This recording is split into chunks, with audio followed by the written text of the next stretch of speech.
Hello and welcome to Cinema to the Letter. This episode, it's that indie known as All About My Mother.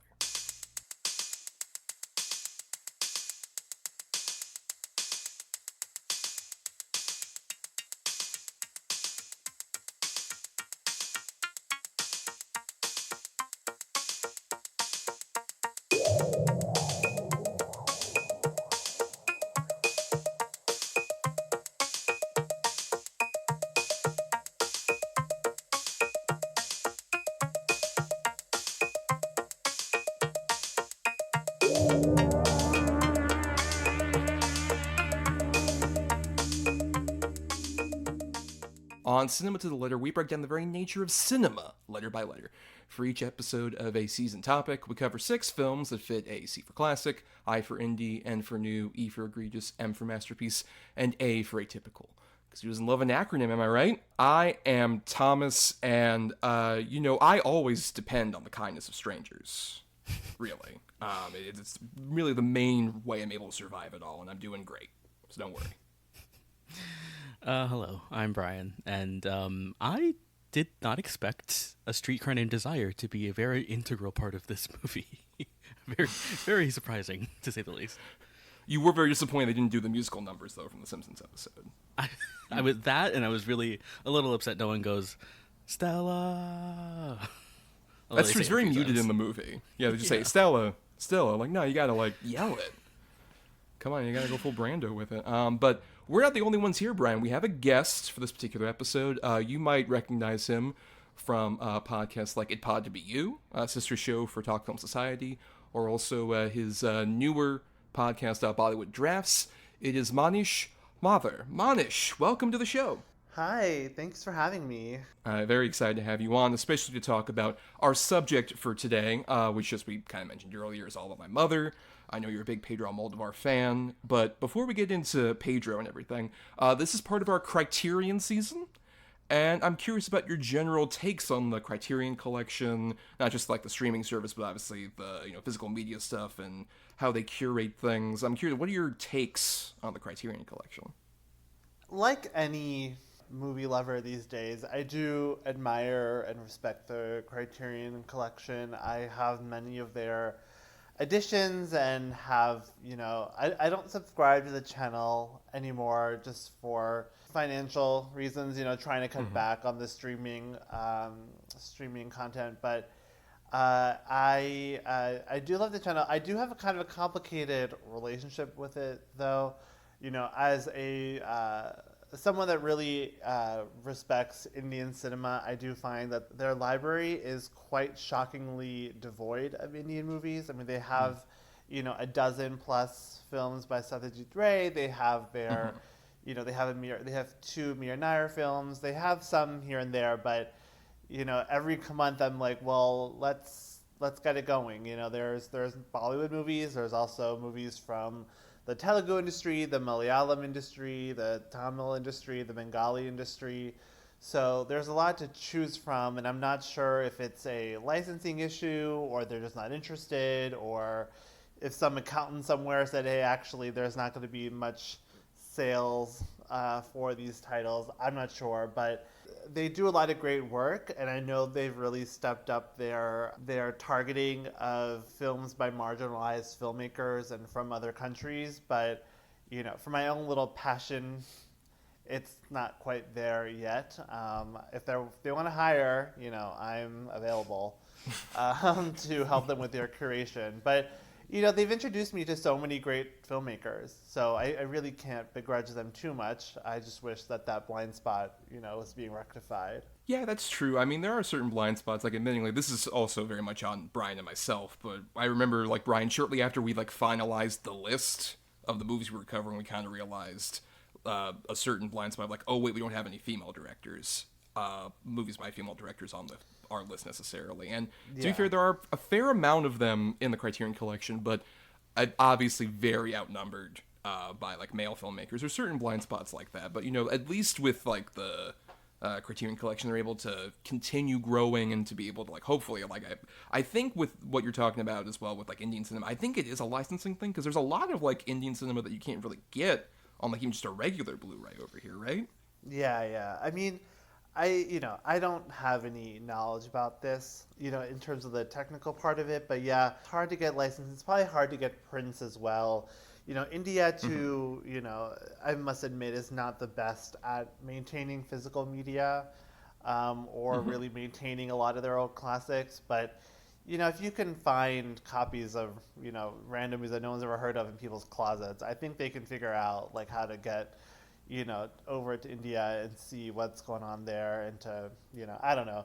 But, like I said, Right. like they do a lot of great work and I really have, I owe a lot of my, cinephilia, I guess, to them. So, I can't hate them too much, but still there's that frustration, I guess, on my part. I mean, I think this is like an interesting kind of not issue to have with the Criterion Collection, but like a kind of interesting discussion point that gets brought up a lot of kind of the like Criterion obviously like we talked about in our first episode, but like Thomas, you and I talked about like just how many great movies we wouldn't have seen if it wasn't for the Criterion Collection. But I do think it is also kind of important to like not necessarily like call them out, but kind of acknowledge that like, hey, there are certain like I think there was also a similar discussion with like a lot of like black filmmakers, that there was a lack of films by black filmmakers in the Criterion Collection. And so I think it is kind of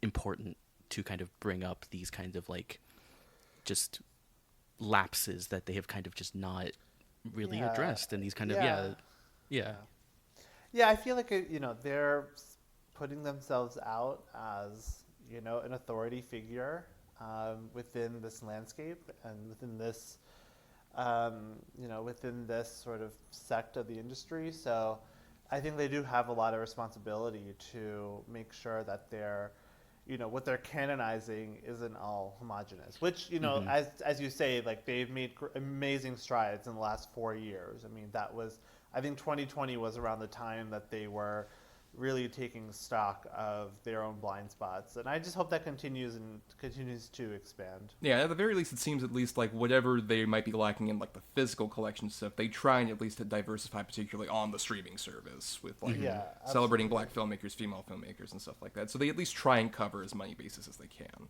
Yeah, for sure. But yeah, I'm curious, Manish, do you remember like the first time you became aware of the Criterion Collection, like maybe the first disc you had or anything like that, that kind of made you realize, oh, this seems a bit different from like your average home media? The first disc I ever bought, I believe it was Ingmar Bergman's trilogy, the Through a Glass Darkly, Winterlight, and Silence. And those were on DVDs, and this is back it probably 2008, 2009, because I took a film class, my like intro to film, and Ingmar Bergman was of course part of the syllabus, and like many 19-year-olds that are grappling with existentialism, I guess, I became obsessed with his work, and so I bought that, and that was definitely my introduction. And back then the Barnes and I went to school in Midtown West in Manhattan, so there was almost the entire bottom floor was physical media. And of course, I mean, that Barnes & Noble closed years and years ago, probably about 10 years ago now, if not 15 years ago. But you would never see that much physical media in one place ever again. But they had a whole Criterion collection. I mean, many Barnes & Nobles do still, but this one was like giant collection. And the covers were so striking. And I specifically remember seeing the Red Shoes Blu-ray cover, because it's Maurice Shearer's like giant face, right? And that like, that very like arresting physical or facial expression. So that was one of the first as well. But for me, it was like Ingmar Bergman, and then the Red Shoes, Powell and Pressburger, and eventually I got into Louise Buñuel, and a lot of those kind of like early, Fellini, of course, he's a major one of my faves now.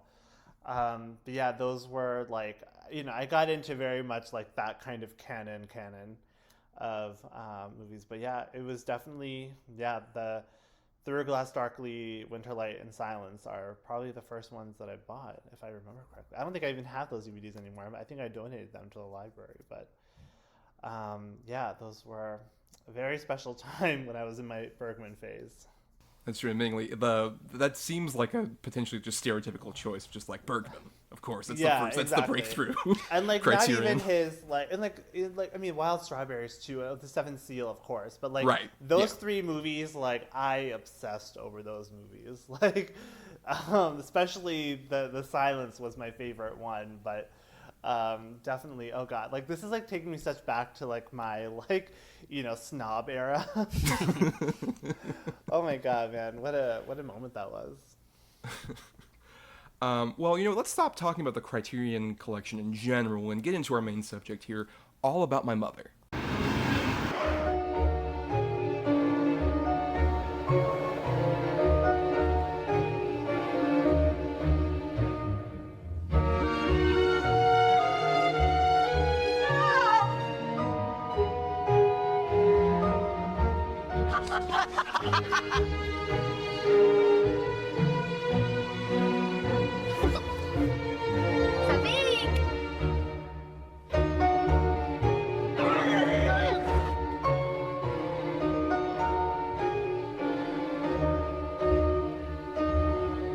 So, All About My Mother premiered April 16th, 1999. We're in its 25th anniversary here, the year that we're releasing this. Directed and written by Pedro Almodovar, of course, and this is one of three Almodovar films in the Criterion collection, along with Women on the Verge of a Nervous Breakdown and Tie Me Up, Tie Me Down.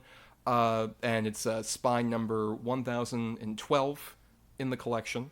Won the award that at the time was called Best Foreign Language Film at the Oscars. And I'm curious, Manish, the reason I invited you on specifically for this episode is because I know you're a huge Pedro Almodovar fan. So what's that backstory? What's your history with Almodovar? How'd you get started with him? And what really appeals to you about Almodovar as a filmmaker? Yeah, the first one I ever saw was Hable con ella. My AP Spanish teacher, Marina Sanchez, shout out to her. She's a total icon. She showed us Hable con ella in Spanish class, and she showed it to us without subtitles, so we had to like watch a few scenes and then talk about it. And I don't know if you've seen the movie, but there are some very graphic, sexual images in that film. But she, of course, covered the television for that, and it's a very intense movie to show to high schoolers. I don't think I even really understood it, but I was intrigued by Almodovar. So then I rented Volvera. This is probably in the winter of 2007, like January, February, perhaps. And I obsessed over Volvera, and then I watched that like 1,000 times on DVD at home and stuff. And then in college is when I started to watch more of Almodovar's movies. I would check them out from the library. I'd rent them from Blockbuster. This is like pre-streaming, so you just had to like hope you found a copy somewhere. Right. So I think it was around 2009, I believe, in my junior year of college. I checked out All About My Mother from the library, and I watched it, and I liked it, but it didn't quite appeal to me. I mean, I enjoyed the movie a lot, but, as a horny, gay 20-year-old, I was more interested in, Bad Education and Law of Desire and Women on the Verge of a Nervous Breakdown and Tie Me Up, Tie Me Down and Matador. And then, of course, Broken Embraces comes out, and The Skin I Live In comes out, and so I watched those. And it really wasn't until 2019 that I really found the love for All About My Mother, because when Pain and Glory was coming out, the Alamo Drafthouse, they programmed about 6 Almodovar movies in anticipation. I went to go see 4 of them. The other 2 were during work hours. I remember this very specifically, being upset that I couldn't go to all of them. But I saw All About My Mother there, and I just fell in love with it. And I, at that time I was turning 30, so I was much older than I was, 10 years prior. And I realized what a not only progressive and groundbreaking and very queer movie it was, but it was also just so sweet and soft and lovely, and a tribute to women and mothers and actresses and to movies and to theater and to all these amazing things, and this whole metatextual piece of art there. And then the Criterion came out, and I watched that so many times. I've written about this movie. I've podcasted about this movie before. In January, the Draft House programmed it again as part of their 1999 retrospective, so I went to go see it. It doesn't feel like a spectacle, but to see a movie like this on the big screen, it's so captivating. And I think for Almodovar, I mean, there's so many ways that you could like attack his movies, right? You could say, well, it's the colors, the farce, the nods to melodrama, or you could go into being like, well, these movies are very sexy and transgressive, and they touch on taboo topics, and they kind of go places that definitely Hollywood movies would never go. And he's not afraid to offend people. He's not afraid to shock anyone, not because he's trying to be shocking, but just like he grew up in this very anarchist time, post-dictatorship in the 1980s. So his movies just have this streak of rebelliousness and queerness and sexuality and transgressiveness. He's one of the few filmmakers that I think are so unabashedly queer and so unabashedly, gay male centered. I mean, we're talking about a movie about a bunch of women, of course, but I think the way that he even looks at his women characters feels such a lens that I also can appreciate them, seeing them as strong and sexy and powerful and vulnerable and funny and unique. I've seen all of his movies now. I mean, I have not seen The Room Next Door because it hasn't opened yet, but right. I've seen all of his movies. I've heard him talk in person at the New York premiere of Parallel Mothers, which I got a ticket to sort of by chance. And I was like all the way in the back. He was like 100 feet from me, but I was like, oh my God, hi. And that was like a defining moment of my life. So, Almodovar, I could watch his movies over and over again. I've seen All by Mother. I think I've logged it about like 8 times on Letterboxd. That doesn't even include the times I watched it before I had Letterboxd. He's just so him. There's just no one else like him. And his movies are just so personal, and yet they're not strictly autobiographical. He just captures something about people that I don't think any other filmmaker is really interested in capturing. So I know that's a very long-winded answer, but he means so much to me. I'm sitting next to a poster of All by My Mother that I have on my wall, and just. He's just, he along with Ang Lee and Hitchcock are just my holy trinity of directors that I'm just wow, you exist. Also me with Ang Lee. Well, this is a pro Ang Lee podcast in general. We are both very big fans, I would say. But yeah, it is interesting how with Pedro Almodovar, that the Room Next Door, his upcoming film, is his first English language feature. Yeah. That it's taken this long for him to make a movie that's not, to some degree in Spanish or even some other language. And even then, the only other times he's done English language have been the 2 shorts, right? The Human Voice and The Strange Way of Life. And even those are 2 very odd ones to even make as shorts. That once again don't seem in theory very commercial, despite having, Tilda Swinton and Ethan Hawke and Pedro Pascal. It is really fascinating. I remember the first one I saw was probably Skin I Live In. Because I had been aware of Almodovar, but, of course, for me, it was a vaguely genre-trapping a Frankenstein story. I love me a Frankenstein story. And Bryan and I were talking about this before, that of all the weird Frankenstein riffs you could do, The Skin I Live In might be one of the most, out there ones that you could possibly do. In a way that I think is very fascinating and interesting. And I didn't really get into his other films until around Parallel Mothers, actually. I remember because Criterion, the streaming service, did have a bunch of the ones like Tie Me Up, Tie Me Down, and High Heels, stuff like that available. And I do agree that, I remember for me, really once I got into the groove, what Pedro Almodovar is, I was so fascinated by the fact that, his movies are obviously, have a certain amount of, melodrama, but also even with, the color scheme of it, the whole, the color palette, it was just this weird thing, especially with the earlier movies, just realizing, wow, these movies are dealing with such heavy subjects and, big, high emotions, but also they have kind of the aesthetics of, a McDonald's play place from the 90s. Right. And I say that with all the love in the world, but, that's so, fascinating that he can,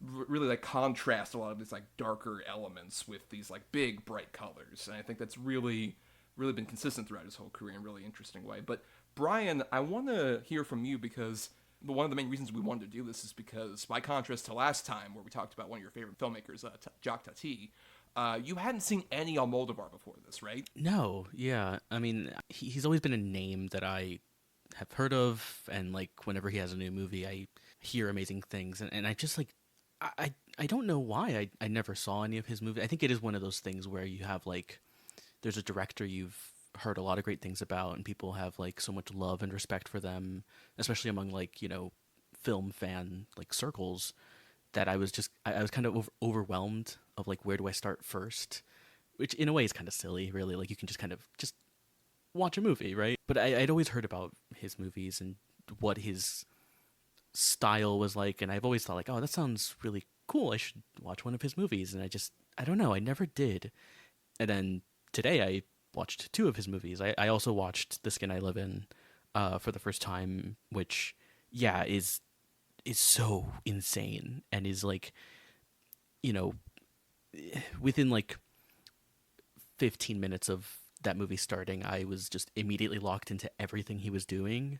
You know, I had like one of those like, oh, this is what his filmmaking is like. Holy shit.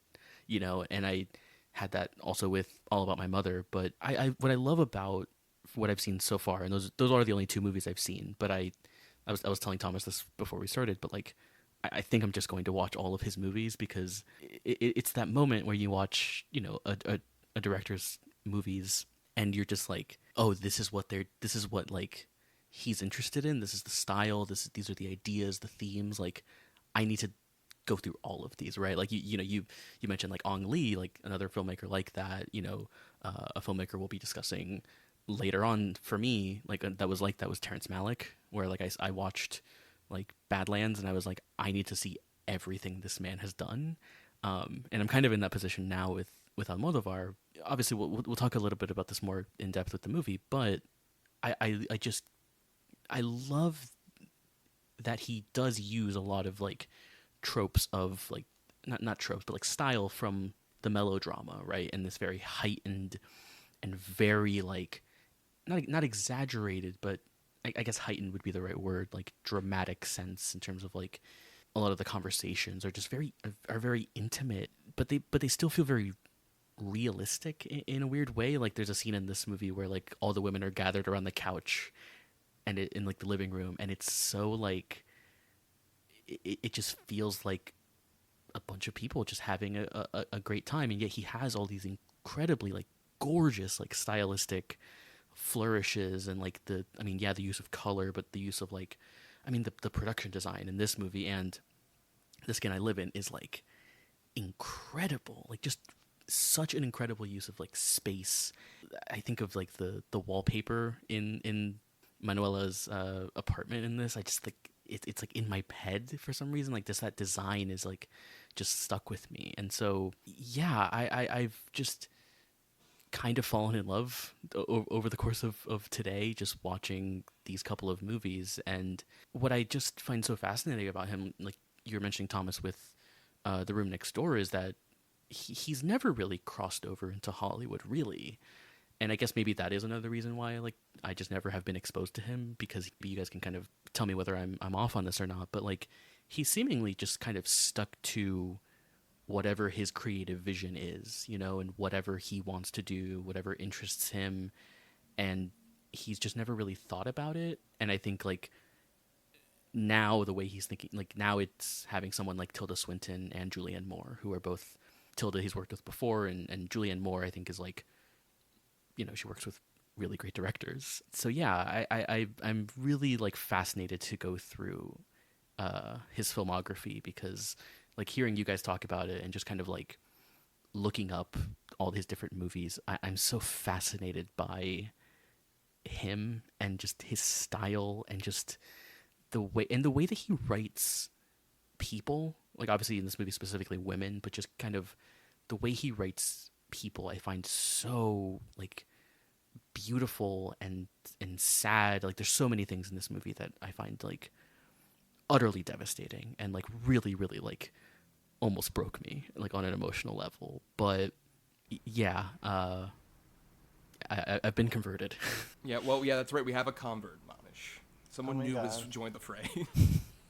I love that. Yeah, and I mean, I just like last point, I guess, before we dive into it. But like, I you mentioned Amish, but like, I love how from these two movies that I've seen, like how unabashedly like interested in queer and gay lives he is, and just how he depicts those lives. I find just like so interesting and beautiful in a way, especially in this movie with like the Agrado character. Like it's so, I mean, you said this earlier, but transgressive and so like, you know, it's just really, it's incredible to see, and I just, yeah, have fallen in love with him. Yeah, I think a big thing is like I really love how Almodovar is able to like really get to heights of emotion, but at the same time never forget about like the actual emotional integrity of his characters. I think that's what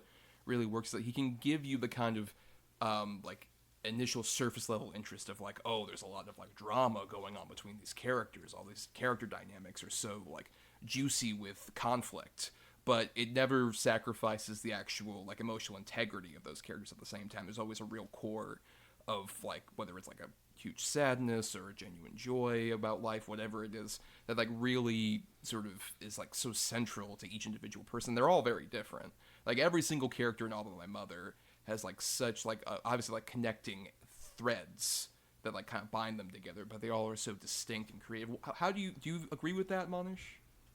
Yeah, no, absolutely. Almodovar is as much a student of cinema as, you know, or Scorsese or Tarantino. You know, like, I don't know if he gets as much, you know, quote unquote credit for that because his references are, you know, Stella Dallas and Imitation of Life and, you know, movies like that. A lot of the Douglas Sirk films, like, you know, All That Heaven Allows and Magnificent Obsession, plus, you know, Mildred Pierce. Like, he pulls from movies like that as opposed to, like, kung fu movies or, you know, noir. I mean, he loves noir, but, like, he doesn't pull from very, like, macho movies. Or if he does, he'll pull from them in a really unique way. And I think by utilizing these references and by taking sort of this idea of, you know, art that's been created and kind of bringing it through his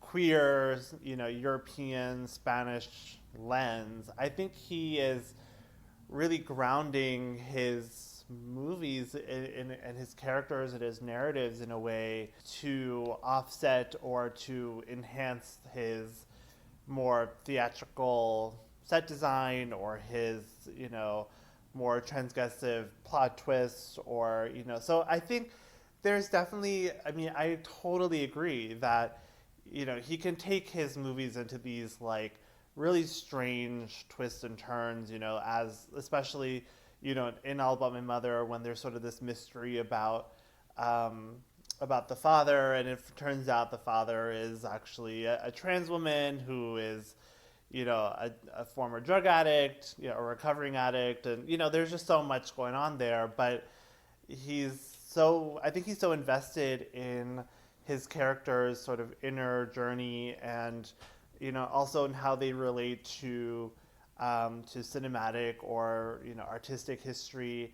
I think that the way he just combines all that is so it makes his movies much more, you know, I don't know, not grounded. I mean, grounded or just there's an emotional truth to it. There's an authenticity to it. I remember when you know, when Greta Gerwig was promoting Barbie, she used a phrase a lot that was like, you know, I think she was saying like an authentically farcical or like like authentic and farce at the same time. And you know, I was, you know, I was always wondering, you know, how much Almodovar Greta Gerwig has watched, and I'm sure she's watched many of his movies. I know she was pulling from Jacques Demy and sort of that sensibility, but to me, there's such a like, you know, there's such a there's such a truth to farce and to melodrama and to theatricality. You know, like I really find sort of this obsession with like realism and naturalism quite off-putting, because I think that's Obviously movies aren't real, like watching on a screen. Like someone What? said cut and everyone home. So I'm like, exactly. So I'm like, let's lean into the inauthenticity of it. Let's lean into it and find that kernel of truth and find that universality. And I think, granted, like I think Almodovar was very fundamental in my love for cinema. So maybe I'm taking, maybe that's just like what he taught me, but to me that's like what I find most valuable and most beautiful about his work is the way he finds that humanity within this sort of over the top. I hate to use the word campy, but because I don't know, campy to me, I don't like that term anymore. It sounds kind of homophobic to me nowadays, but it finds like there's some kind of like, yeah, like this like humanity, this like realness in something that's so produced and so, designed and so, dialed up to, 11. Yeah, at the very least, campy's an overused term that's Yeah. been kind of lost all meaning to a certain degree. Right. Yeah, I can get that. Especially with like the skin I live in. Once again, like that whole like Frankenstein element is what drew me into it initially, and then Yeah. that really goes into much deeper subjects about like gender and all this other stuff. But then even with like some of his other movies, like my favorite is personally Voltaire of the ones I've seen. I Yeah. do agree with like that love for Voltaire, and that one has like a weird like ghost element that like Yeah. initially drills me in, like, oh, what the hell is this like supernatural thing? But then you get like once again emotionally invested in the characters. And All About My Mother doesn't quite have that, but I do like that there's almost this kind of like weird cosmic entity kind of like combining these characters, like especially the way that the trips from like Spain to Madrid are depicted with like going down like that train tunnel. It almost feels like we're Yeah. entering like another dimension. Like we're fully transitioning to a different place entirely in this like really creative way. But yeah, let's talk a bit more about All About My Mother specifically. So I'm curious, Manish, when you first saw All About My Mother, how did you feel about especially like the sort of opening bit where we have our main character played by Cecilia Roth and her relationship with her son Esteban and that whole dynamic all the way up until like his death very suddenly within the first like 15 or 20 minutes or so. How do you remember first reacting to like this immediate start of this movie? It is pretty jarring because Esteban is essentially he's sort of the point of view character for the first, I think it's like 10 minutes. It's not very Yeah. long. If maybe 15 at most, but in this sort of short period of time, he's a point of view character. He's most likely an Almodovar stand-in character, I guess. So it's so jarring that he dies in this movie. Kind of shifts around a lot before it finds its sort of footing in Madrid, right? Like, what I loved about it is sort of this idea of this woman who like she does these like role plays of telling someone that their loved one died and that you need to use their organs, and then having to go through that herself on the other end of the table is such a like beautiful and tragic symmetry. So that part of it really stuck with me because I was like, who would ever think of that, and to put this woman in this scenario where she's been on one side of the table and now, like, just even knowing what's coming to her, she's realizing all the times that she's had to do it to someone else, or has had to help doctors, have that very difficult conversation.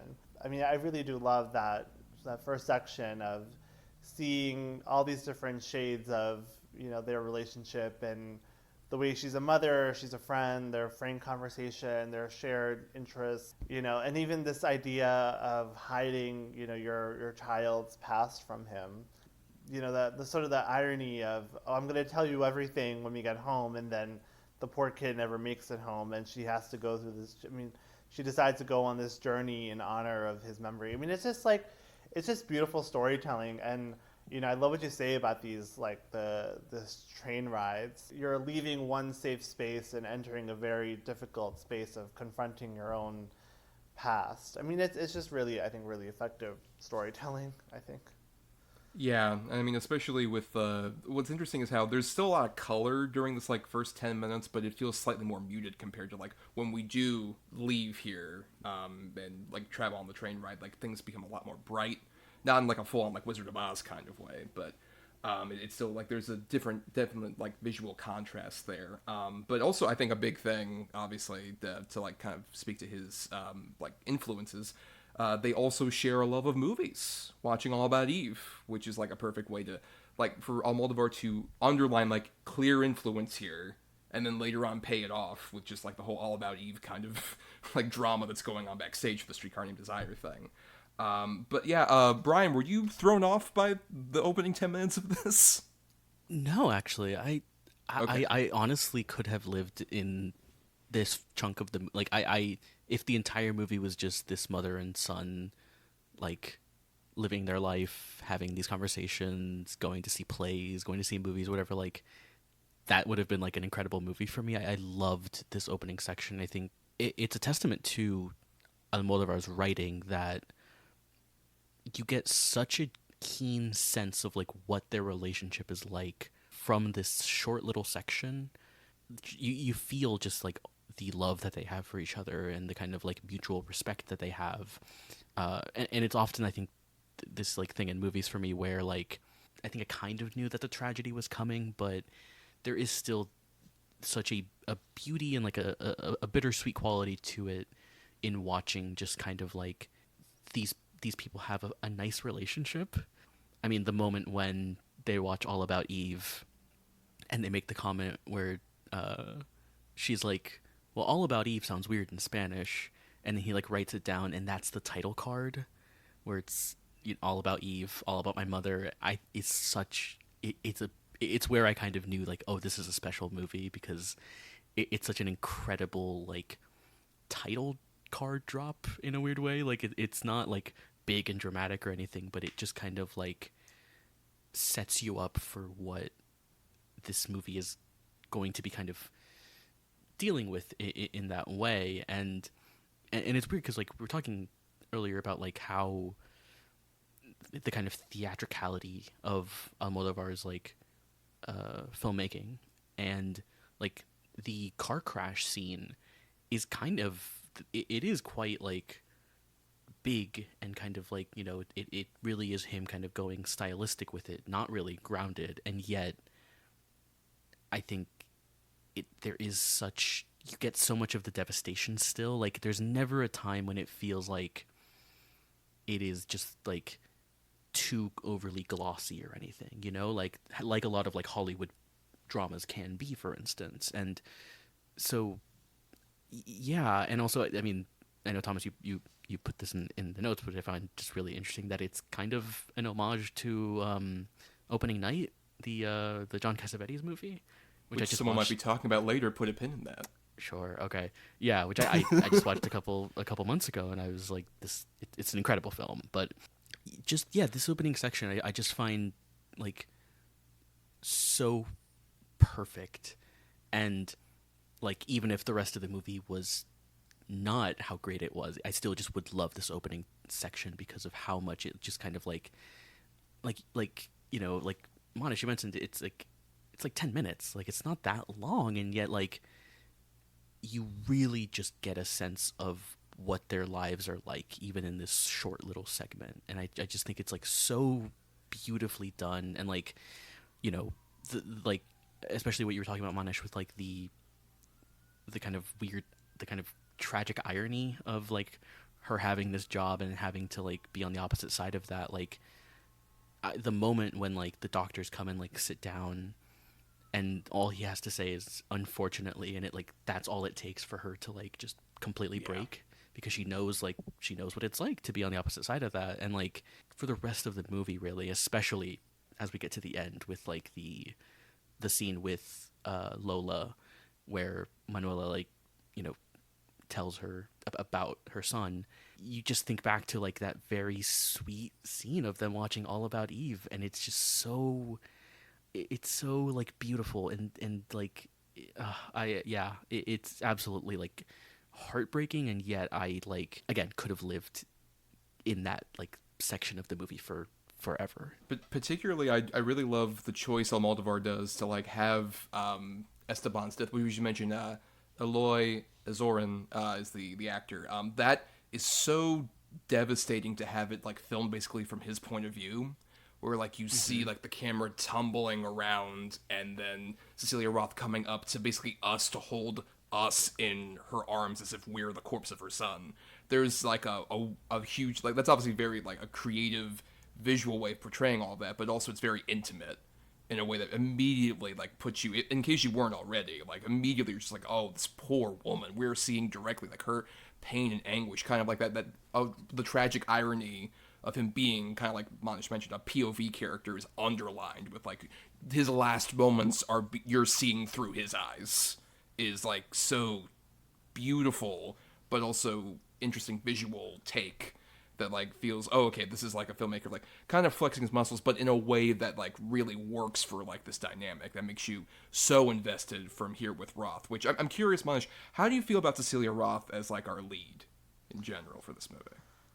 I mean, what can I say? I mean, like, she's the center force of this entire movie, and Almodovar, of course, has his troupe of actors, many of them women, but also he had a lot of male actors, that he would work with over and over again. But Cecilia Roth, I mean, she did a lot of like supporting roles, or cameos or uncredited roles in his movies, and All by My Mother, curiously enough, is pretty much the only lead performance that she has with him. Like Carmen Mara, Penelope Cruz, Antonio Banderas, Lola Dueñas, like they're always kind of reappearing.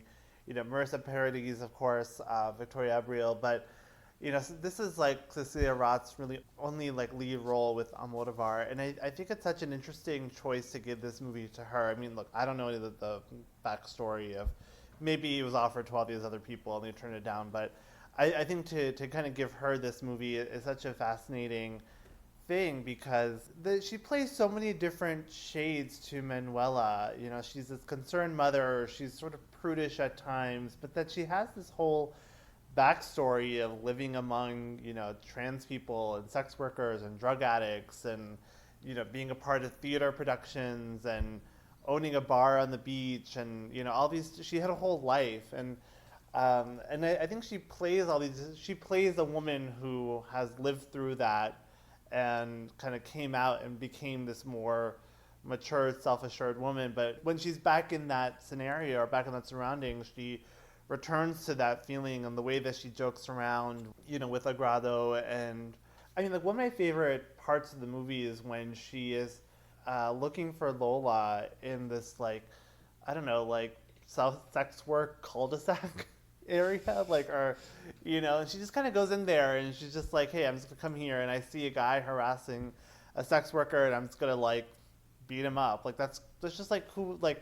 I would be so scared to do that just because it's such a dangerous situation, seems like. But she just kind of throws herself in there. Or, when they're driving around looking for Nina, and she just kind of goes and gets Nina back from all these like drug addicts. Like, I don't know, like you're almost surprised that someone who seems so like sheltered and like prudish would be so okay to kind of dive into these scenarios or these situations, but.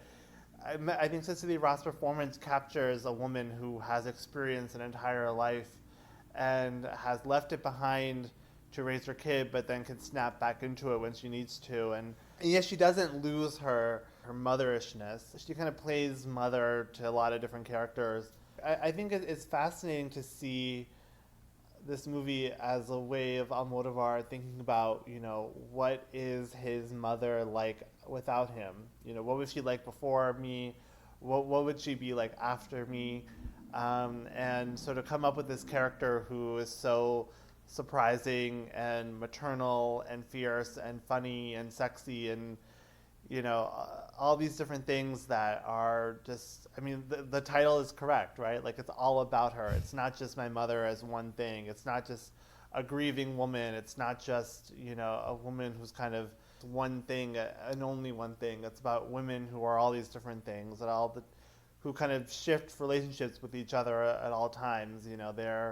They're mothers, they're nurses, they're actresses, they're assistants, they're sex workers, they're MCs, they're just everything. And it's just like, I think to center all this on someone like Cecilia Roth is just, I think, really fascinating. Yeah, I especially love you mentioned that kind of like, I guess I would call it more of like a sex worker fire pit. Yeah, I don't Basically, know what it's like it it's a is, weird like but fire festival like yeah. thing where they're all getting together with their sofas there. It's fascinating, yeah. But I love the fact, I agree with you that like she is able to kind of like, the whole movie is basically about her like after her life crumbles apart, the life that she built for herself over in Madrid with her son.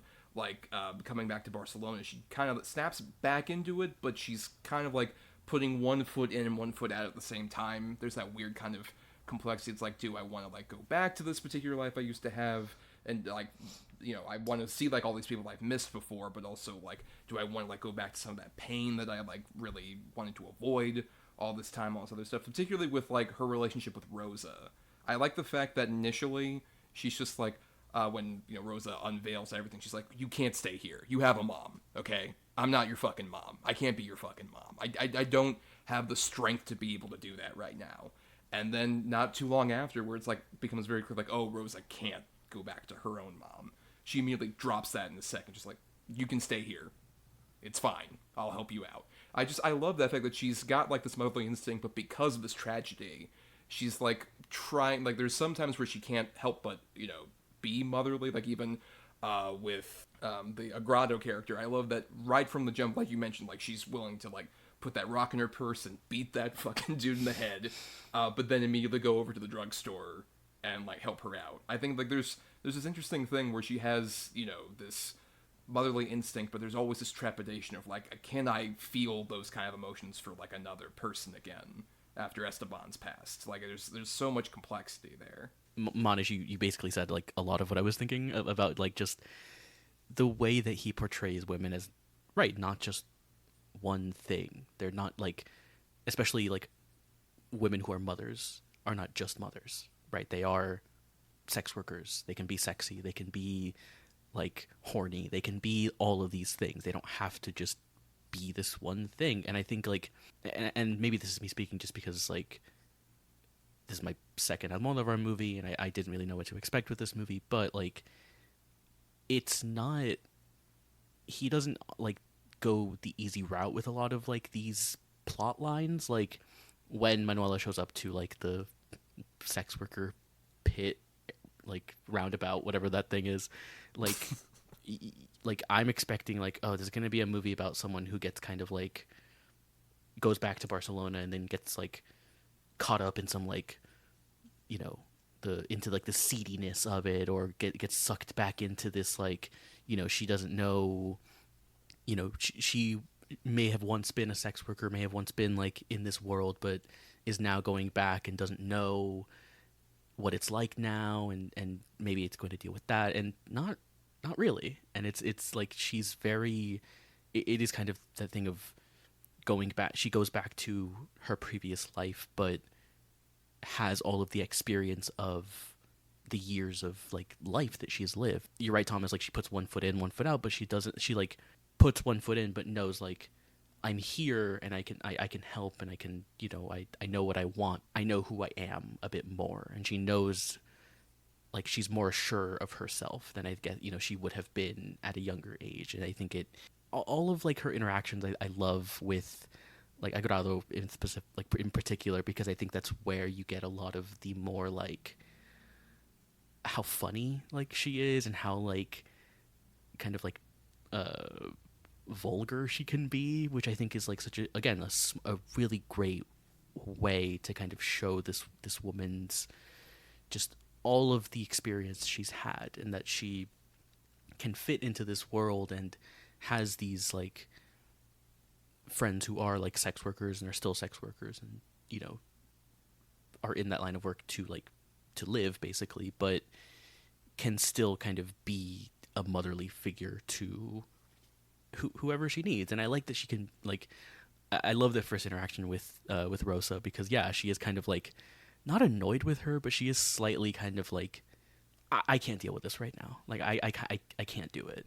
You know, she's not like a prickly character necessarily, but there's a humanity to her.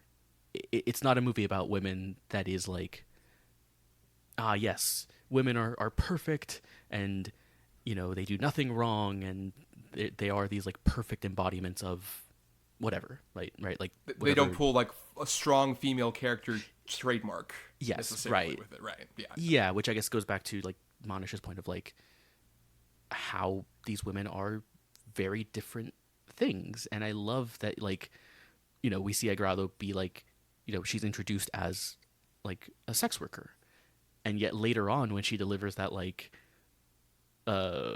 performance, I guess, when she like tells her life story, it is like so engrossing and so like funny and captivating, and like I love that. And like one of my favorite moments of like this movie is when I mentioned earlier that like, when they're all in the living room, and when Agorado like walks in, and you see Uma's like her face kind of like changes, obviously kind of implying like transphobia, maybe it's because she's a sex worker, like but there's like something there, but the movie doesn't do that. You can see other movies, like plenty of Hollywood movies have done this, where you have the scene where like Uma would take Manuela into the other room and be like, I don't want that person like working for me or anything like that, and it doesn't do that. You get over the course of that conversation, you see Uma kind of like get really endeared to her, and there is like her like defenses sort of drop, and you get like a real like by the end of that conversation when they're both walking out together, like, oh, they're friends, they're friendly. Any kind of like weird animosity or any kind of weird like prejudices that are there are now gone because they spent time together and they just like had drinks, had food, had like laughs. It's such a great like moment, I think, where like even if he is like clearly pulling from like melodrama and a lot of those like very heightened dramas, you can see where like an actor would deliver like such a huge monologue in that moment. And I just love that he's not going for those kinds of like storylines necessarily. I don't know if that makes sense at all. No, it does, and I think, I can't say I'm an expert on Spanish cinema, but I do think that what you're talking about is something that feels very not American to me.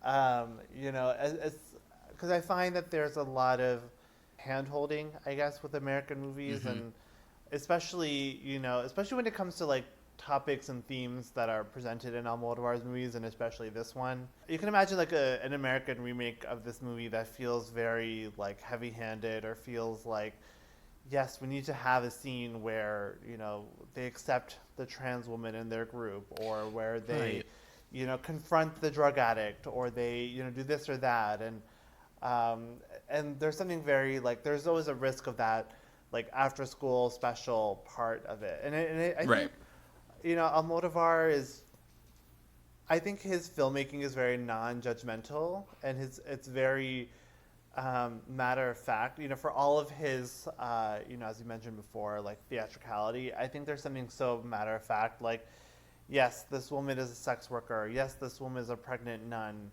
but or not even but just like that's just it. That's just like, and there's no like, even the frustration that Manuela might have for, Rosa's poor choices, or her impatience with Nina, or her, even her own grief, or her own inability to really move on from her grief.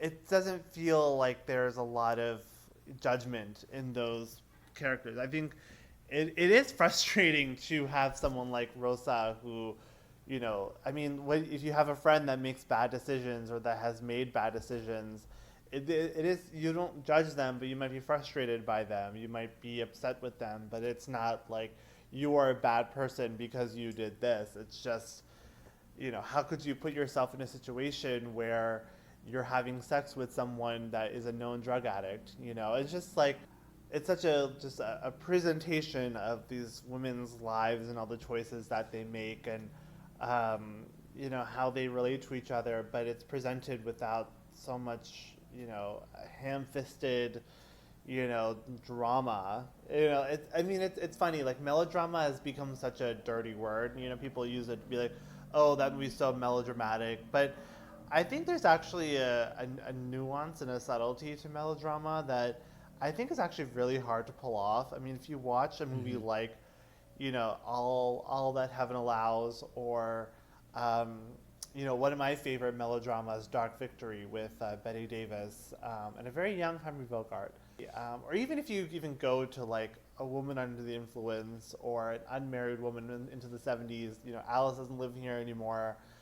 Even if you go to those movies in the 70s, like, even like Steel Magnolias, I would say counts as this, but it's like, very intense plot points, very like dramatic happenings, but the way it's presented is so clear and clean and subtle, and when it reaches that crescendo, it earns it because everything building up to it has been so humanly crafted, and I think All By My Mother is sort of the pinnacle of this kind of thing where these characters are so real and their interactions with each other are so just so elegant that when it goes to these heights of sobbing and revelations and twists and turns and that you're on that journey with them because it's not it's not a Nicholas Sparks movie, it's not it's someone that can actually handle this kind of thing with deft and elegance and nimbleness. I think that's very much why it's key that he leans so much into A Streetcar Named Desire being like so central to this plot, because Tennessee Williams is like the height, many would argue, especially like that kind of Right. southern melodrama element of it. Yeah, but I like the fact that she keeps going to this streetcar production because of obviously the connection with Esteban, and also her own like past with like performing in the play and everything. I just love the idea that she keeps like going back to this particular story and trying to like find maybe some kind of solace, maybe some kind of intrigue with it, but also a comfort that I think is like so fascinating, where it kind of speaks to what you're talking about with like melodrama having like these massive heights but still managing to sneak in like really like subtle bits of character drama in the middle of it. And I think like A Streetcar is like such a perfect example of a play to do that with. Like even we were, kind of talking about like the main scene we keep seeing is the bit where it's like, oh, I'm gonna like leave Stanley, I can't be around Stanley anymore, like that particular scene. And we see like so many different angles of it, and so many like different perspectives, like from the backstage, from like head on where you would like be watching it. We're taking like this very over the top production, this like very like story that deals with like massive heights, but like are trying to find the like real character depth in the middle by just like revisiting it over and over again. It feels very much like Almodovar kind of making a case for why melodrama is such a crucial way to tell a story. Tennessee Williams and Almodovar, they have so many similarities just in their personal lives. They're both gay. They're both make such incredible, women-centric stories. They both push the envelope, so much so that their Hollywood adaptations can't even go as far as they probably could. But what I love is that it's not just him referencing Streetcar, because those like movie within a movie things where it's like, oh, what they're shooting is what's happening in real life. It isn't that kind of a meta coincidence. But here, instead of like repeating the plot points, yes, like Uma Rojo does have shades of Blanche, but she's Blanche Dubois in a production of All About Eve in her real life. It's like this like weird thing where like he's mixing and matching all these different reference points and creating his own story where like he's taking like themes and character and ideas from these from these plays or from these movies, and then like kind of creating his own little cocktail out of it rather than just having it be a production of All About Eve and then, oh wow, Manuela's the assistant that takes the role, like how funny. But he doesn't do that, and I think he's like much more, like I said, I think he's at that Tarantino Scorsese level of just remixing all these different reference points into something that is new and so personal. Yeah, I mean, all this kind of like discussion of like the way he is doing the melodrama, and like it is this thing where like we see how he can very clearly do like the big monologues, the big dramatic moments where people are like crying and it's very emotional. Like he can do that, and he can shoot it in a way that looks real and raw, or he can do it in a really like glamorous and really kind of like gorgeous looking kind of way, but I think it's the kind of the restraint he has. Like I think with a lot of directors, it is kind of the restraint that they have, right? Like how and I think of like I'm skipping to the end a bit, but the final scene with Penelope Cruz in like the hospital, which is not really an indication, at least to me when I watching it for the first time, that she was going to die. And there's no scene where we get like her and Manuela like teary-eyed sort of saying like, there's no big dramatic moment there is I guess what I'm trying to say, right? Like he cuts like from her saying like, I promise I'll tell him everything, to the funeral. And I think there is such a like, again, there's a restraint there of like, we don't need to show her death. Like there's you're not going to get any sort of satisfaction or any kind of like dramatic whatever from that. It is more devastating, I think, and more impactful to have it this kind of moment of like hope, where like she's saying like, I don't want to hide anything from him, I want to tell him everything, like all that, and cut to like her funeral is so much more devastating, I think. And I think it is in that kind of restraint of when he decides, here's when I'm really gonna like let these actors really like go at it and go at these like these long passages or go into these like back and forths or whatever. And I just think that that's like what really makes this movie work, like it just, it is what kind of separates like the kind of melodrama he does from a lot of those other like very heavy-handed, very like kind of pastiche kind of melodramas that we get, especially like in American, like again, like just the American version of this movie would have a big scene with Penelope Cruz where she like cries and it's a whole thing, and it like an Oscar clip kind of moment, and there just isn't that in this movie, in that moment in particular, which I just like, I respect so much, to just kind of let the emotional core of the movie really resonate, as opposed to like having to have this scene to like to make you cry, right? Because I like, that's when it like I broke for the movie, like I completely sobbed after that, and it's because like it just feels way more impactful, Yeah, but wouldn't it have been more effective if she had been like coughing up and being like, don't forget to tell him all about his mother, and then she like keels over?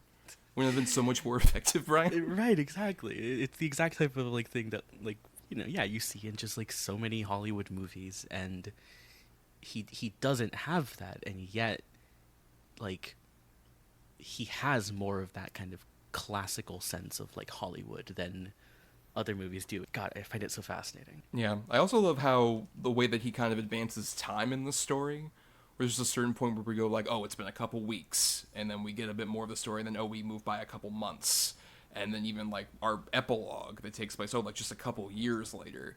It kind of like helps to, with the, like at least the first half of this movie, we're very much kind of like almost, this is like the events beat by beat throughout like, I don't know, like a week or so, and then gradually we just kind of like advance time forward a bit and forward a bit. That kind of feeling that feels like very like actual, like just living life, of just like those certain points feel like you're lasting forever in them, and you like remember every single detail, and then just like things speed up, we kind of like go like life moves on, things go forward, and I love that element of it, especially with like all of these characters. I think have such an interesting thing where there is a version of this movie also, it could be like the American remake, where like Cecilia Roth as Manuela is like so central and has most of the development, and the side characters are very much tossed to the side, as opposed to, I feel like there's such an interesting like arc for each individual character in this movie, whether it is Rosa, or we've been mentioning her a lot, Agrado, played by Antonia San Juan, I think is like such an interesting character too, because obviously this is a cis person talking, keep that in mind, and also this is one of the examples of like a trans character being played by a cis actress.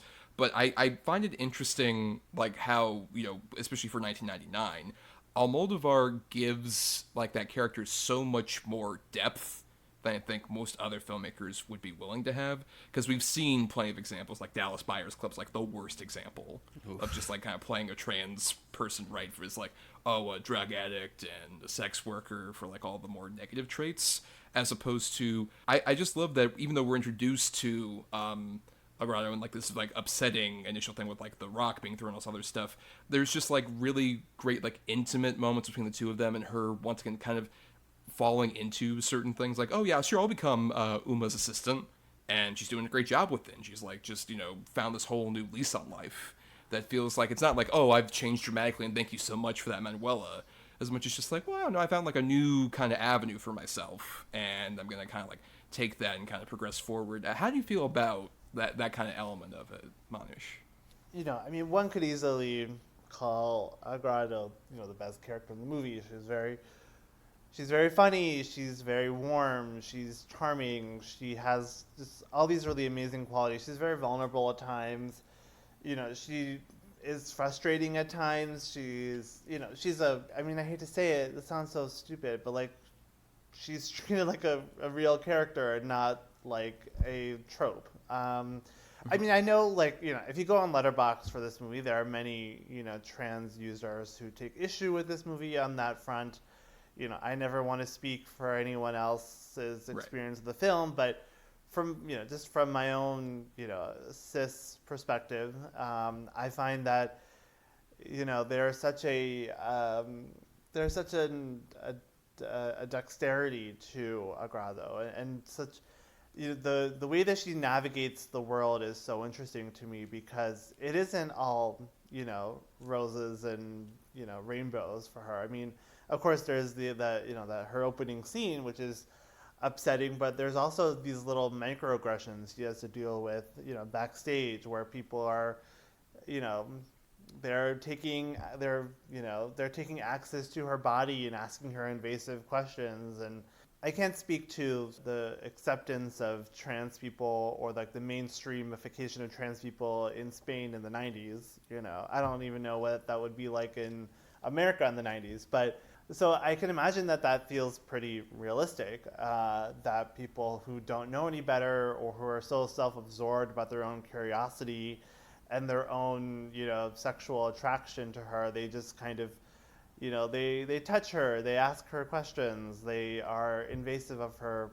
privacy and of her body, and, you know, and then she kind of takes control of that by offering this monologue about her life, and, you know, owning the fact that, you know, her body is her body, and this is how she, you know, became the person that she was meant to be, and that, you know, her speech is so effective, not just because she's telling her life story, but it's this idea of, you know, of how to become your authentic self, and that's, you know, so powerful to me. The correlation between, you know, sex work and trans people is unfortunate, and, you know, I mean, Almodovar, you know, his treatment of trans people is controversial, I'm sure, but, you know, especially with something like The Skin I Live In. But to me, I think he lives in that controversy. I mean, I don't know, like, maybe this is me making excuses for him because, you know, I admire him so much, but I find that, you know, he's sort of swimming in this transgressiveness, and in making us uncomfortable, and making us ask questions, and making us think about things in a different way, and to challenge ourselves. You know, I find a lot of his movies very challenging to watch. You know, I think Talk to Her is one of the most upsetting movies I've ever seen, as is Bad Education, and, you know, even his earlier works like What Have I Done to Deserve This, and, you know, Labyrinth of Passion. Like, these movies are upsetting. Some of them are very comedic and very funny and very entertaining and very visceral, but they're upsetting when you think about them. But I don't think he's doing this to punish us or because he's being thoughtless. I think he's doing it because, you know, he grew up in a dictatorship that was very Catholic, very homophobic, and he broke free, and now he wants us all to confront, you know, all of our own biases and prejudices, and our own shortcomings, and our own conservatism, and our own, like, fear. So by creating these characters that, live in the ugly of getting, beat up in a sex work pit or whatever you called it, versus like owning yourself and having a group of women to support you and to be around you and to laugh with you and to be there while as you pass away or as you give birth.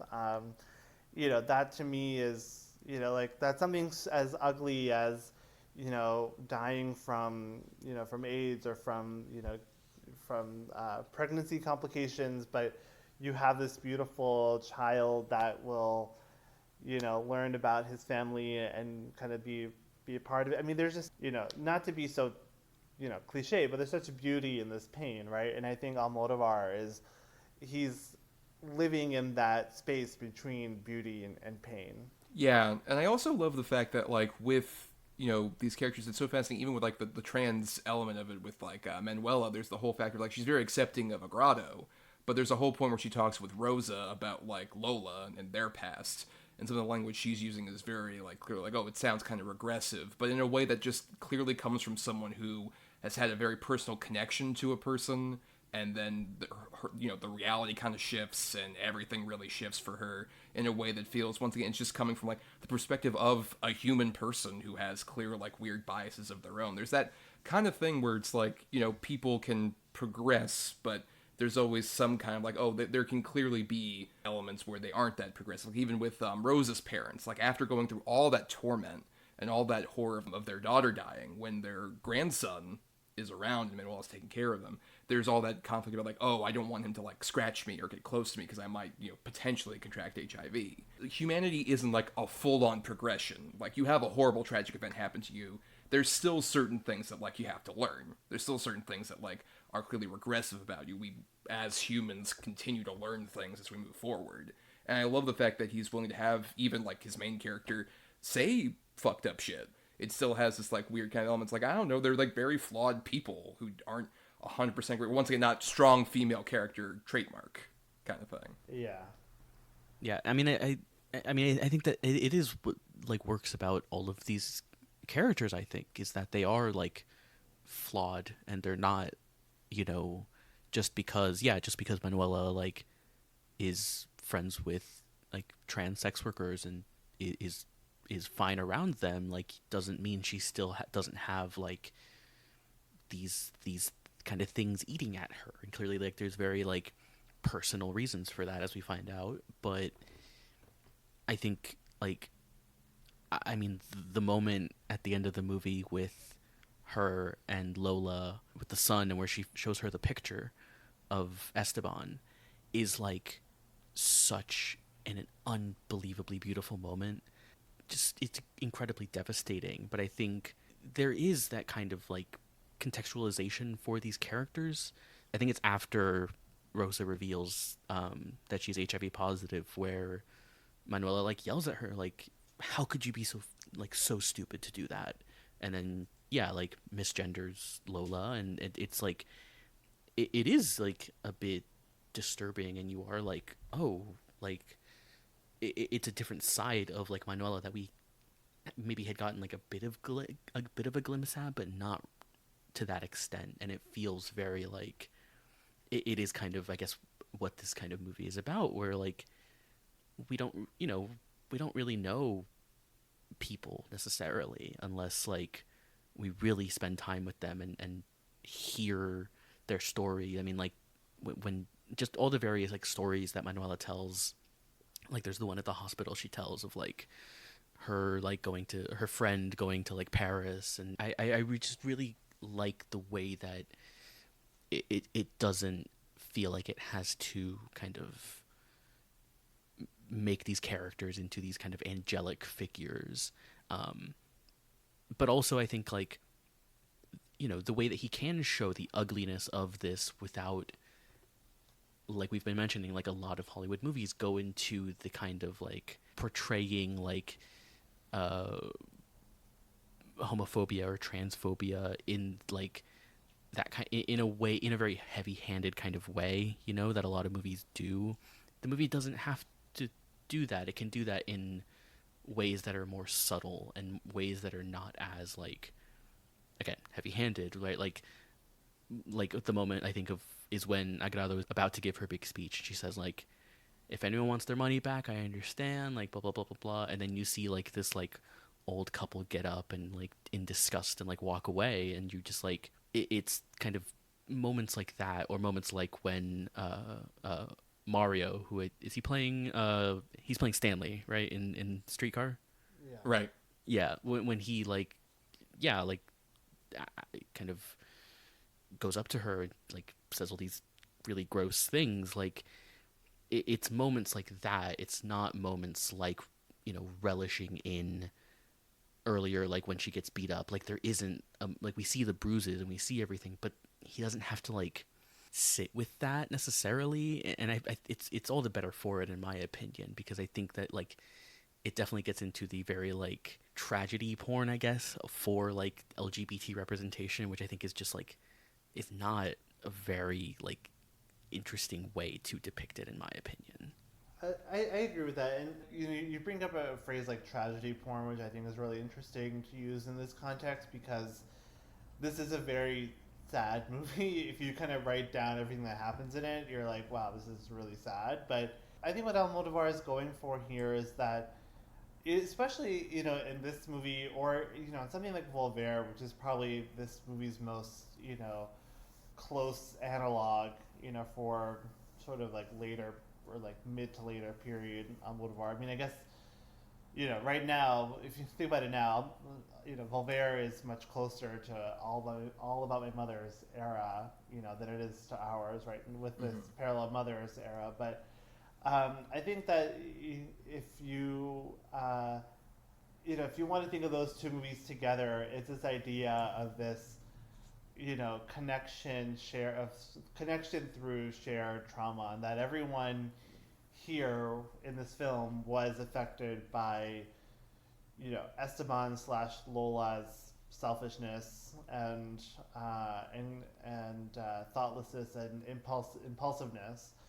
I was reading a Letterboxd review of this earlier today, just to sort of kind of wrap my head around this around Lola and and her depiction, and it's this idea that Lola's trans journey is told through Manuela's telling, and of course she's very angry and hurt by all those actions, and Manuela has a line that I really like.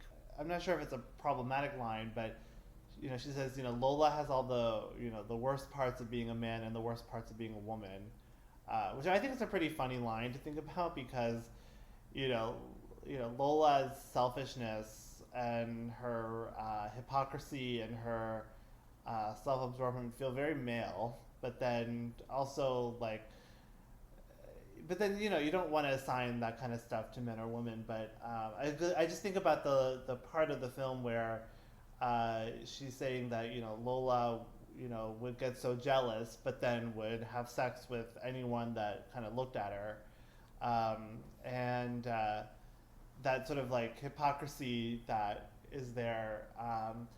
You can hear this sort of hurt and this and the suffering that Manuela felt during all this. But then I'm also thinking, well, is she kind of just taking Lola's story away from her?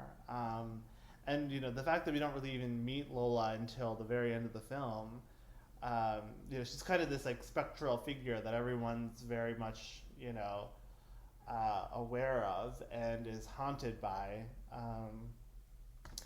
But I mean, I find Lola to be a fascinating character, especially because we get so little of her in person, and when we see her at the end, she's so repentant and so remorseful and so just like so full of this maternal longing for both of her sons, that it's the Lola that we see doesn't even reconcile with the Lola that we've heard about in this really interesting way. And I don't know, I think that there's you mentioned like the ghost story part of Voltaire, and Of course, I think there's a little bit of that here in this movie, not to the extent that it is in Volver. I mean, I think Volver is almost a ghost story, but I think Lola kind of represents this like ghostly figure that's like haunting everyone, and then once she finally appears, she's totally different, and you can't even picture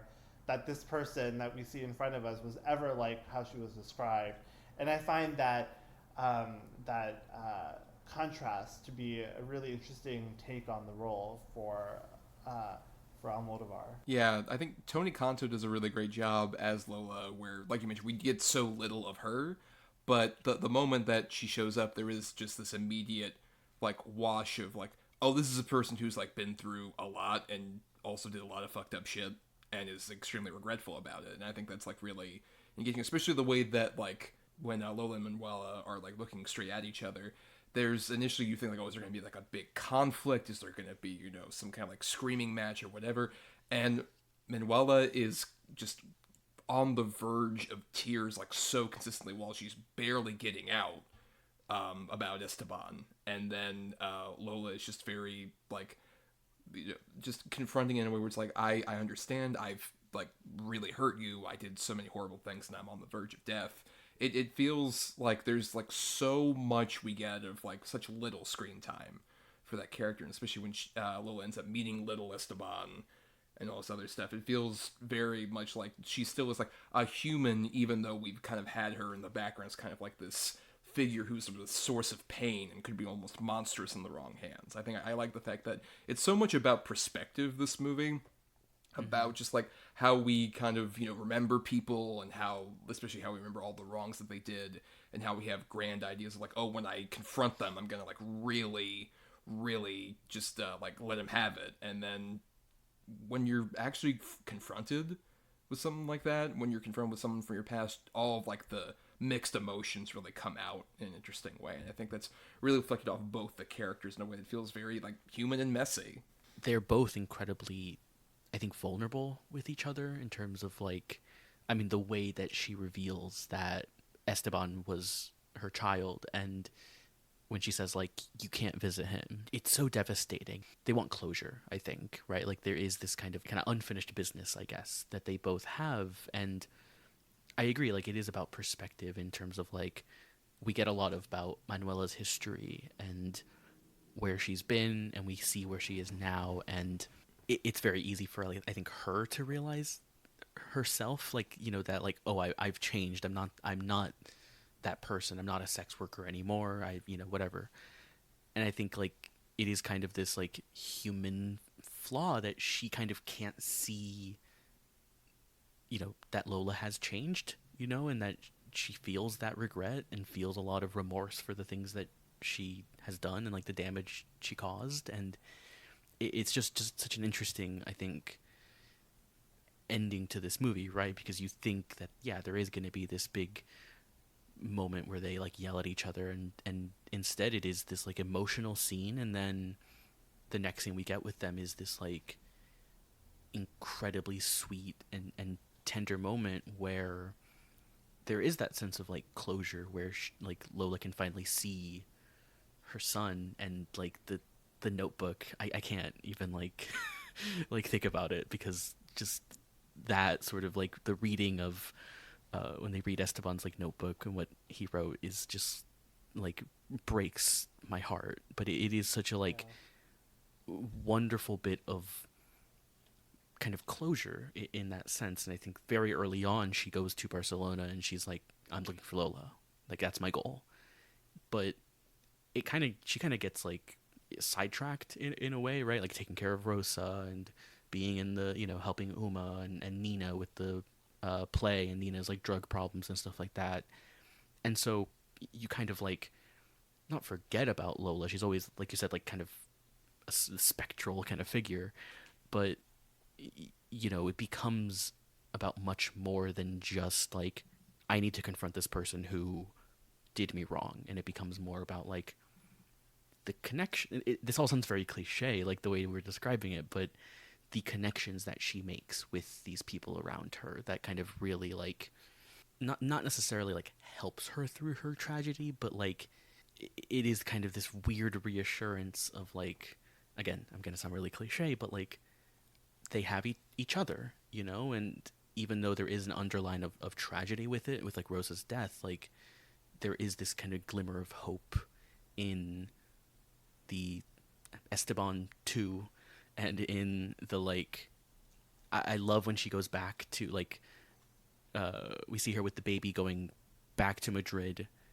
and then we go back to Barcelona, and I love just when they go back and there is this like sort of tragedy hanging over where it's like, yeah, Lola passed away, like Nina's moved away, but she still has that picture there, and it is just this like very like bittersweet reminder of like the relationship they have, but with that sort of like tragedy hanging over it. It's a very like fine balance, I think, that like this movie has of being like incredibly beautiful and incredibly human and like kind of weirdly hopeful in some ways, but also like really wants to underline like the tragedy and the the ugliness of life that can happen sometimes. Yeah, I mean, even though also I also want to mention like this has been a more heavy discussion, but I do like the fact that Almodovar in general, I think this is the case, but in this movie also, there's a lot of funny shit in this movie too.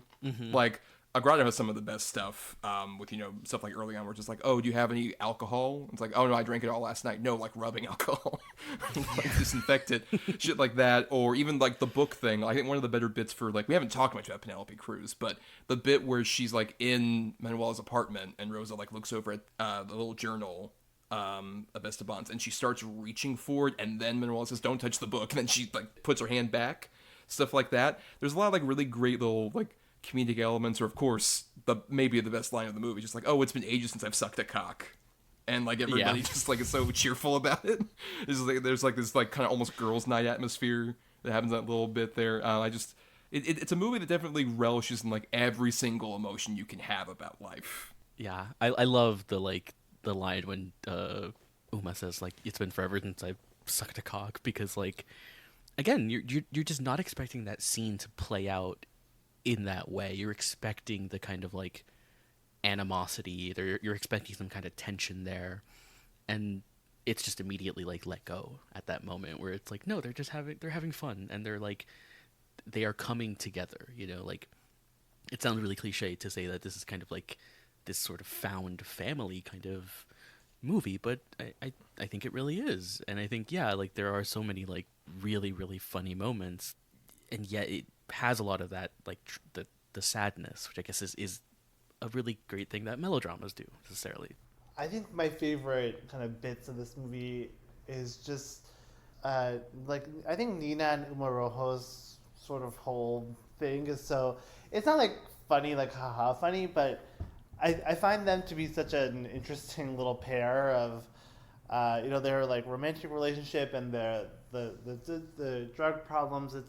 It's treated in such an like not lighthearted exactly, but it's not like, as we were saying, this like heavy-handed like, oh my god, she is addicted to drugs and we have to help her. No, it's just like sometimes it's kind of just like an inconvenience or just like a just another like situation. And like I think Nina is fascinating to me as well, just in how like just an unpleasant person to be around.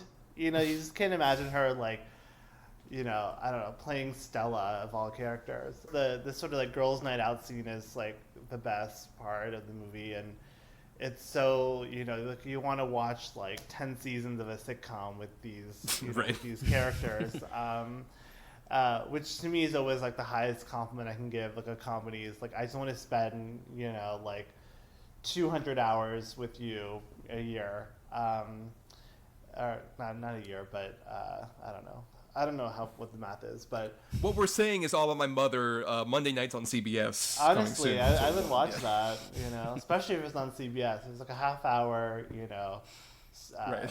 half hour studio sitcom. I'd love that. Exactly.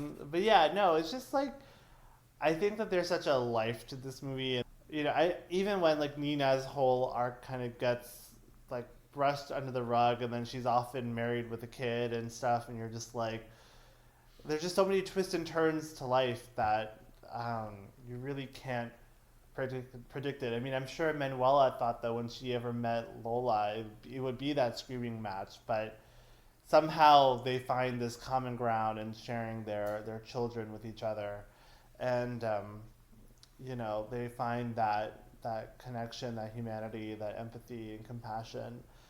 To me, this is a movie about compassion in so many ways, and not in some like sugary, saccharine, stupid way, but just in like a way that feels so like, I don't know, real to me. I don't know. It's hard to describe exactly. Yeah, there's that groundedness that really works. I think particularly another example of that is like you mentioned like Nina and we mentioned Mario earlier, but the scenes where like they try and come onto Agrado I think are so interesting. Where there's a version of those where it's once again like Agrado could respond with like, "How dare you even do that? I'm changed. I'm different." She's very nonchalant about like, "Oh no, I don't do that shit anymore. I don't know why you're coming to me about this. Like, Yeah. you deal with your own fucking problems. That's not my thing anymore. I don't need to deal with that shit." Like, there's a kind of integrity even to like the jokes that come out of these characters, where it's just like it's all rooted very much in like how these people have progressed forward and don't like need to like dwell necessarily on like perceptions other people have. Just like, I don't know, we're not doing that. We're done here. I'm not gonna suck your dick, dude. Why don't you go off somewhere else and get that handled? That kind of shit. I think is like very. It does a great job. It's like the best kind of humor that's like rooted in the characters. Yeah. But we've been talking for a while about all of my Mathur. So I'm curious, Bryan, as like the newbie to Almodovar and everything else, is there anything else you want to shout before we get into like final thoughts and stuff like that really stood out to you about this movie we haven't mentioned really? Oh man, I do love your point, Manish, about this movie being about compassion. Again, it's not about compassion in that sort of overly sweet way, and like it's kind of the difficult thing about talking about like a movie like this, where like a lot of the stuff we say about it can kind of sound a bit cliche, but like it is a movie about how, like, not to like, it sounds a bit reductive, but like people should be kinder to each other in a way, but not in the sense of like tolerance necessarily, but just in like a like understanding that other people have like shit that they're going through, and understanding that people have a past, and maybe they're not that person anymore, and maybe there are parts of that person that are still there, right? Because like as much as we can change as people, we can, we still kind of retain a lot of stuff. And I don't know, I was just really struck by all of that. And I also I really want to just go back, I guess, to the earlier parts of the movie, which I just think are so great, with Esteban and getting a sense of like how much he wants to like just know his father. There's a simplicity in that, in the way it's presented at first, but later, like what I mentioned, the scene at the end when Lola and Manuela are looking at the picture in the notebook, like when they read that line where he says like, "I don't care like what my father was or what he did, like I just want to know." I just find that so devastating and so like powerful, of just like he just wants to like know what his father's like life story was, basically. And I don't know, I was just really, really like impacted by that in a way I was really not expecting. While you bring up the Esteban thing, there's also a really fun thing I like about Almodovar. There's just a weird detail I've noticed, especially watching some of his movies. He likes using action figures in an interesting way, where like Esteban has like a prominent sort of like weird action figure collection to kind of imply, a bit more of like, oh, he's more of an innocent. And there's other weird ones, like in Women on the Verge of a Nervous Breakdown, there's a prominent Captain America action figure used by one of the characters. And even like in Tie Me Up, Tie Me Down, probably the most weird one is like Antonio Banderas, while he's in the middle of doing like some real fucked up shit in that movie, he has like the entire He-Man collection of action figures in his apartment. Almost once again like infantile kind of like obsession kind of deal with it. It's just an interesting detail I noticed. I think it's just really fun. But I won't. But yeah, why don't we go ahead and start wrapping up here, Manish? Your final thoughts? Any other things you want to mention about All About My Mother?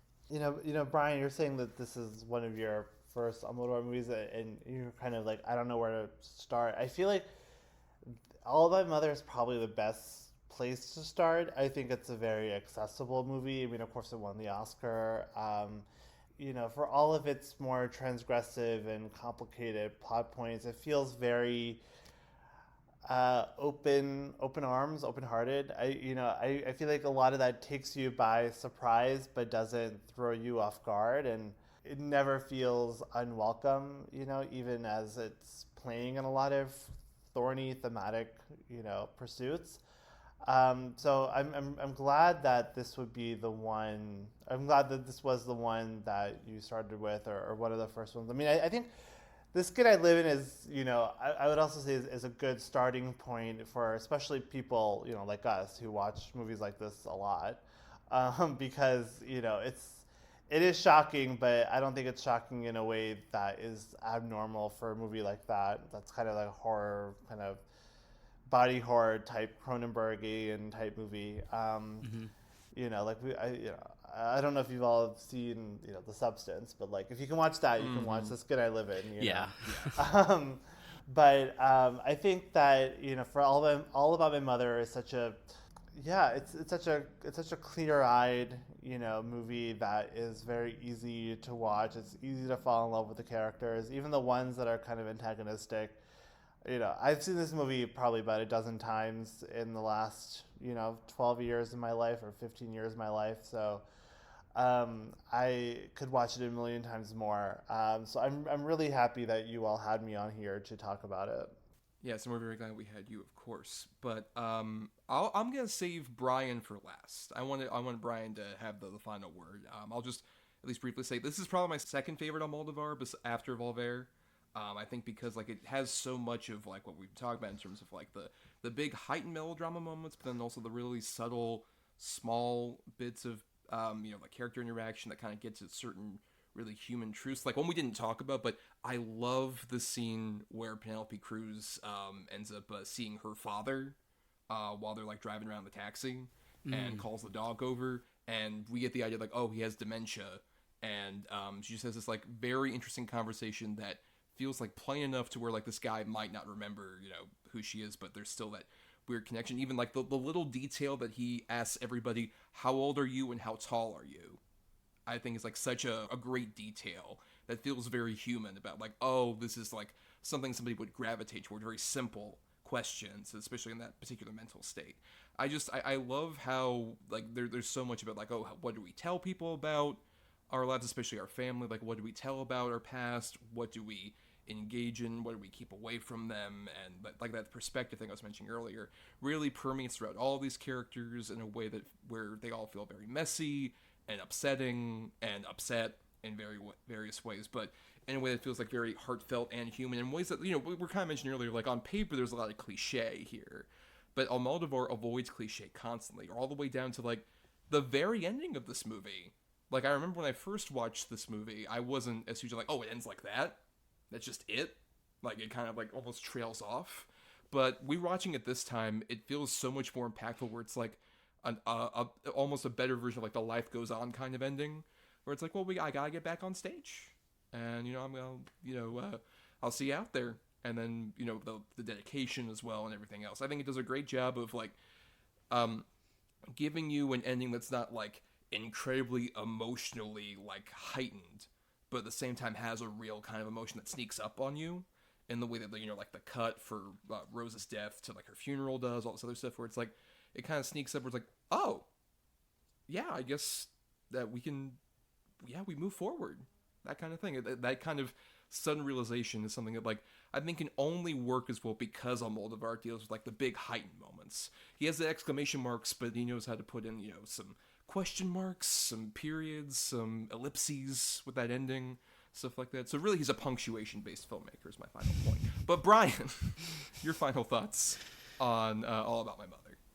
Yeah, I mean,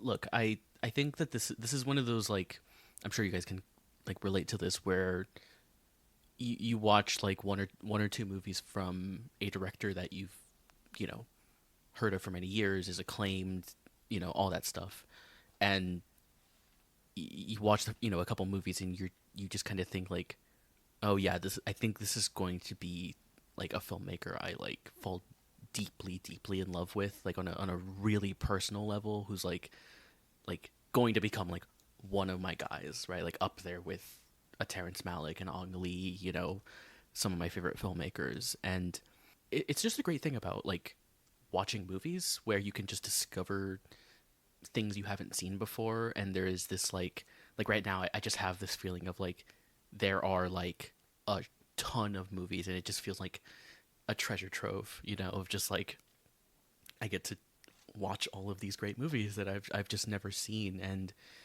like this particular movie, I think like Manish, I think you made like just so many great points, and like I think like I do kind of just want to thank you for like I don't know, like giving me a little bit of guidance, I think, for Almodovar, because I think like the fact that he has such this like huge body of work has always been a bit daunting for me. But I think like I really just enjoyed your comments on just what makes his movies really special, and I think he just seems like a very singular figure. And admittedly, like I'm not that well versed in Spanish cinema, but like I don't think I could point to anything that really feels like these couple of movies I've seen, and I think that that's really special. And you know, a thing I also just thought of while watching this movie is like I almost got like angry just because like his movies are filled with so much color and so much vibrancy. Clearly, he's very indebted to like a lot of those like Technicolor melodramas like Douglas Sirk from the 1950s and stuff, but his movies feel incredibly modern from what I've seen. This movie feels very contemporary, and especially for 1999 with how it, I think, deals with a lot of its trans characters and a lot of the queer elements of it. I also would love to read any trans like writing on this from actual like trans writers, because I think it's so fascinating the way he depicts like trans people specifically. And yeah, I just think this is such a beautiful movie that it is kind of the kind of movie we don't get as much anymore, especially like not just like the melodrama, but like just this kind of movie about people and how flawed people are and how complicated people are, and just how, again, I'm sounding so cliche, but like how similar we are, and yet like just the pain that we can all carry with us, even though we change throughout time, we leave certain lives behind, but we still kind of carry a lot of those things with us. And I just think it's a gorgeous looking movie. It is such a well acted movie. Every performance in this movie is just incredible, including that dog at the end. I want to say, like when he like turns to the camera Yes. and like smiles and runs over, it's great. I'm sure this is in his other movies, but these two that I have seen, he only goes by Almodovar. Like it'll say like a film by Almodovar, which I just Yes. love. I love that like he kind of has gone with like the single name. You know, it's kind of like you know, obviously like Cher or something, but it's his last name. I think. Yeah, love a good mononym. Yes, Yeah. thank you. Yeah, just a great like stamp of like this is a singular artist. Like there is no one else like him. And when you get un film de Almodovar, you know what kind of like stuff you're gonna get, what kind of craft you're gonna get. And I'm really happy that we just covered this, and I'm just really happy that Manish was here to kind of guide us through, guide me specifically, I guess, through like what makes Almodovar's movies so special. And yeah, I love this movie. Well, on that note, why don't we go ahead and transition over into our usual segment, Between the Lines.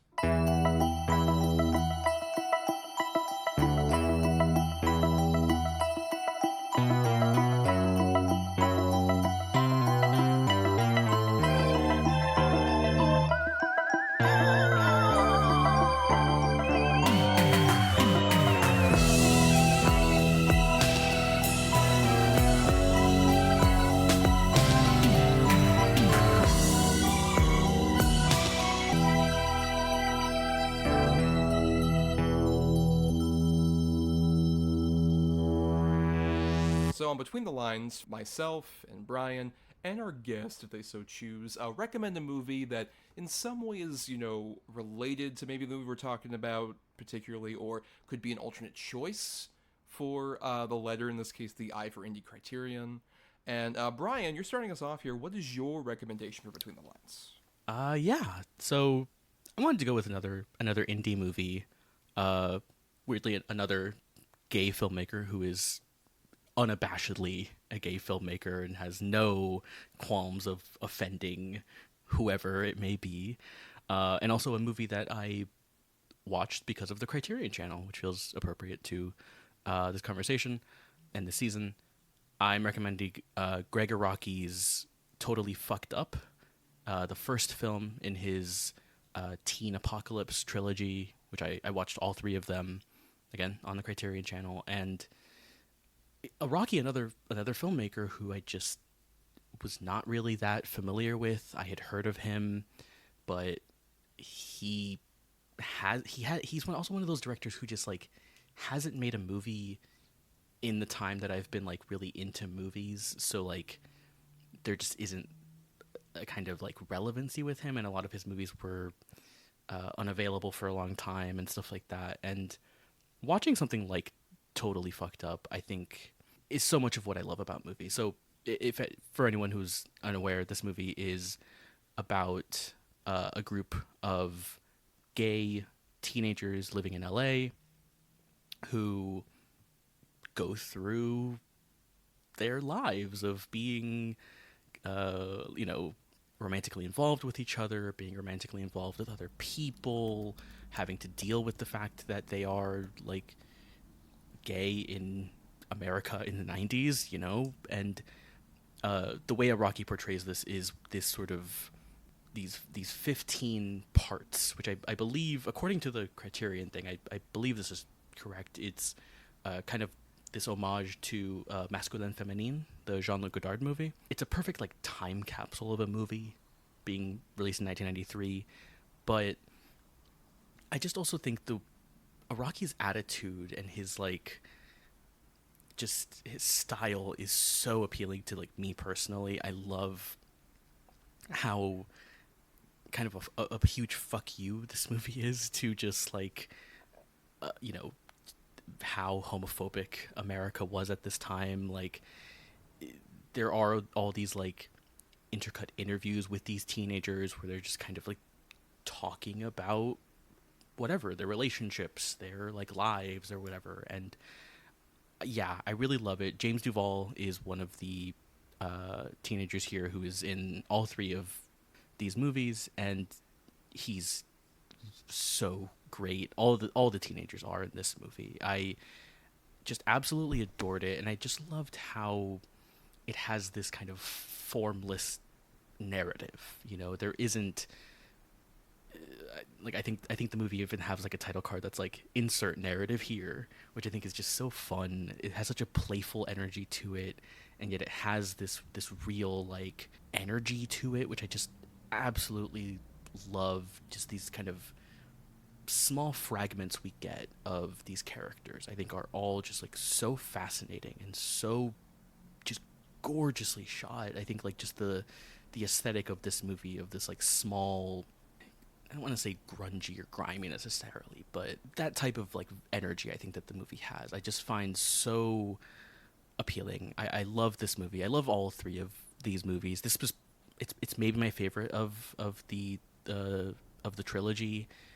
But yeah, another kind of director, I watched these movies and I just couldn't help think like, my God, like I want more movies like this. Like, I would love to see someone like try to make a movie like this, but update it for like, Gen Z or something. Obviously, like movies, so there are movies out there that kind of try to do that, but I don't think any are as successfully as this movie does for its generation.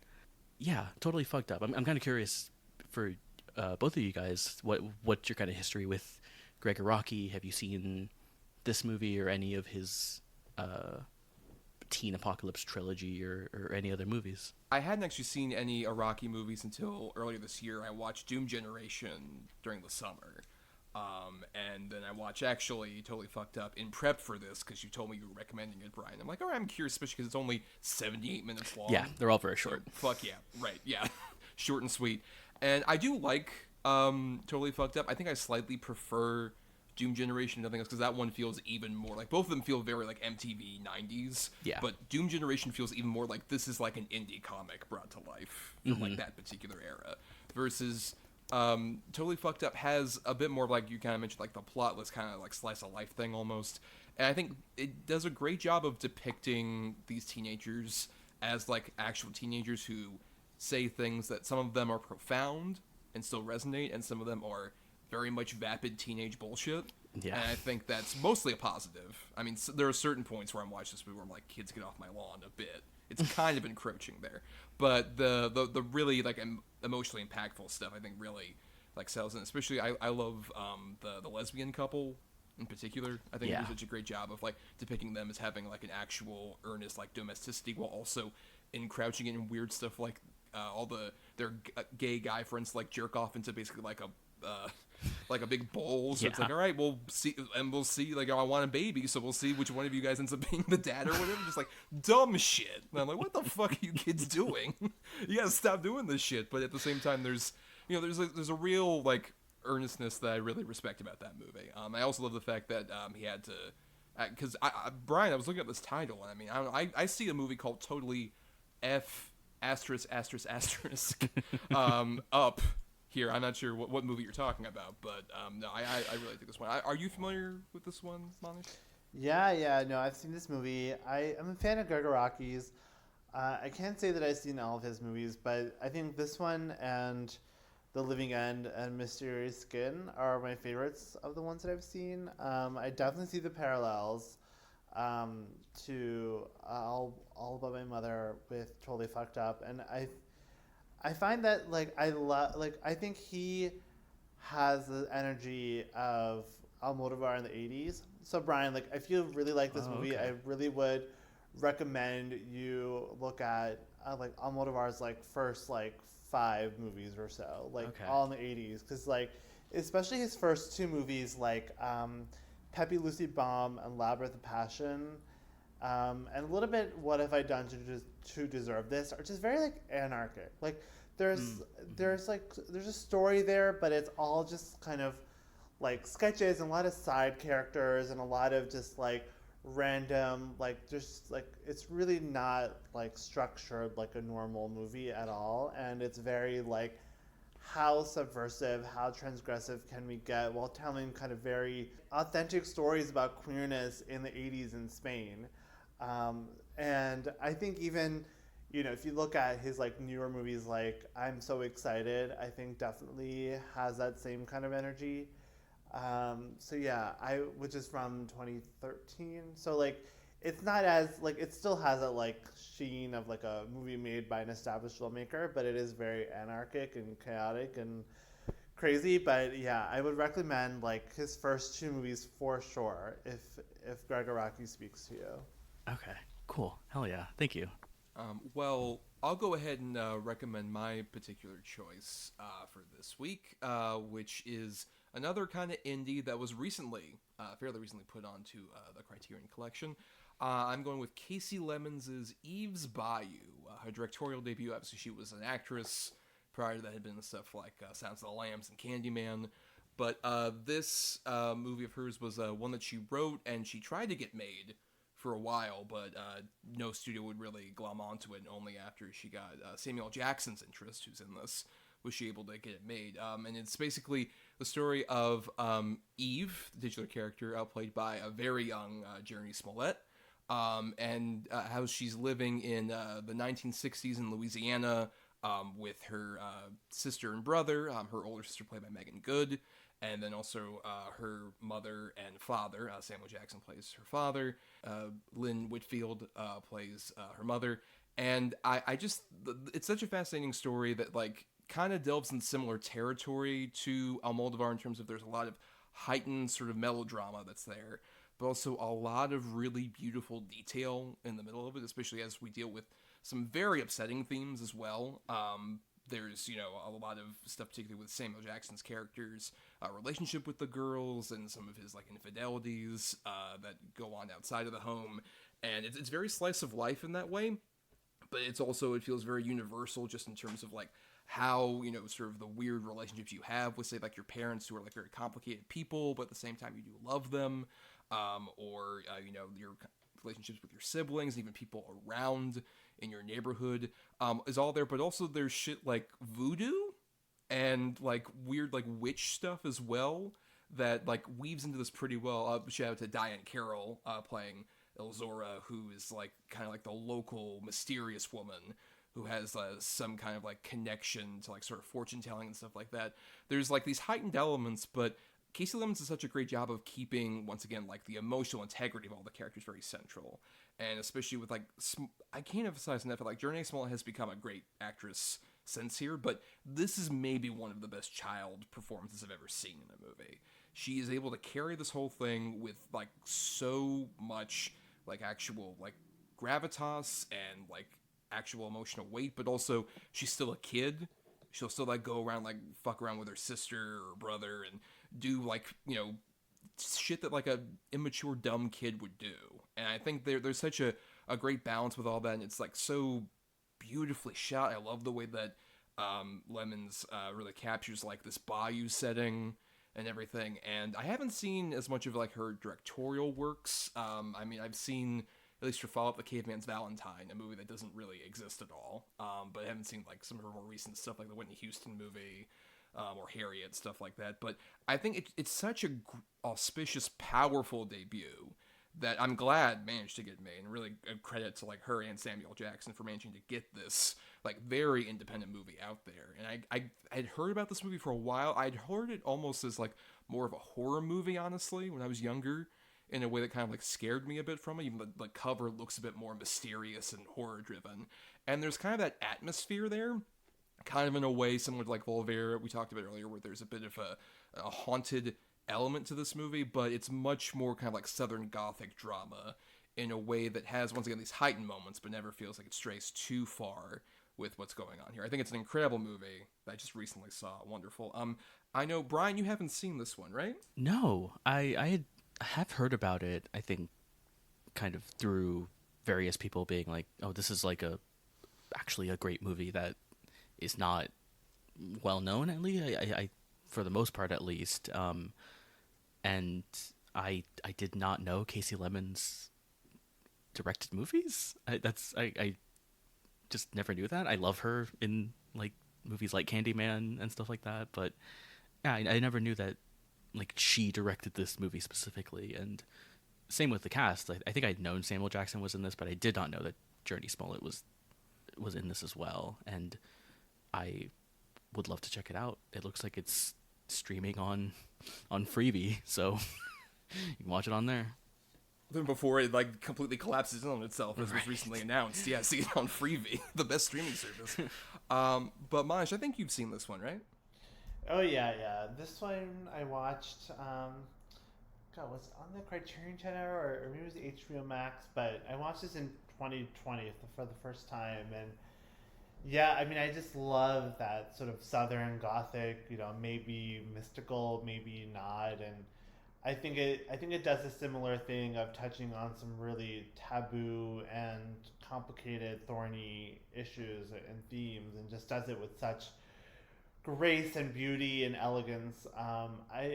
It's too bad that I haven't seen the Whitney Houston movie, but I did see Harriet, and I kind of feel like Cassie Lemons just kind of got into, I don't know, a weird groove with these sort of generic biopics.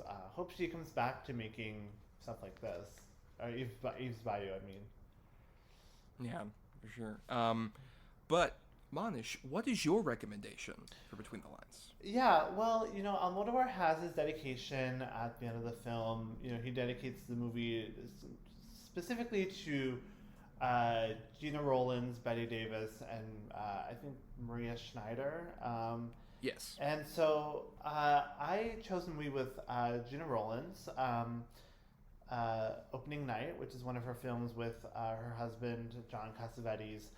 As you mentioned earlier, that there's a scene in this movie that is directly quoted in All About My Mother from opening night, which is the main inciting incident in opening night is this actress played by Gina Rowlands sees her fan get killed in front of her as she's asking for an autograph, which happens in All About My Mother as well.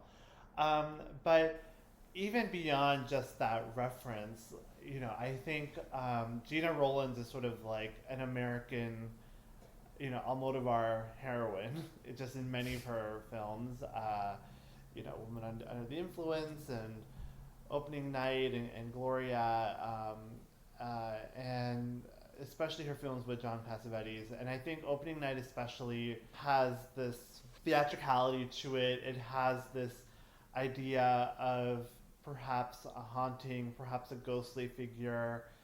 There's just a lot of intense, kind of psychological character drama going on, and I like to picture Almodovar watching this movie in the 70s or in the 80s whenever he got access to it, and just becoming enthralled by Gina Rowlands' performance.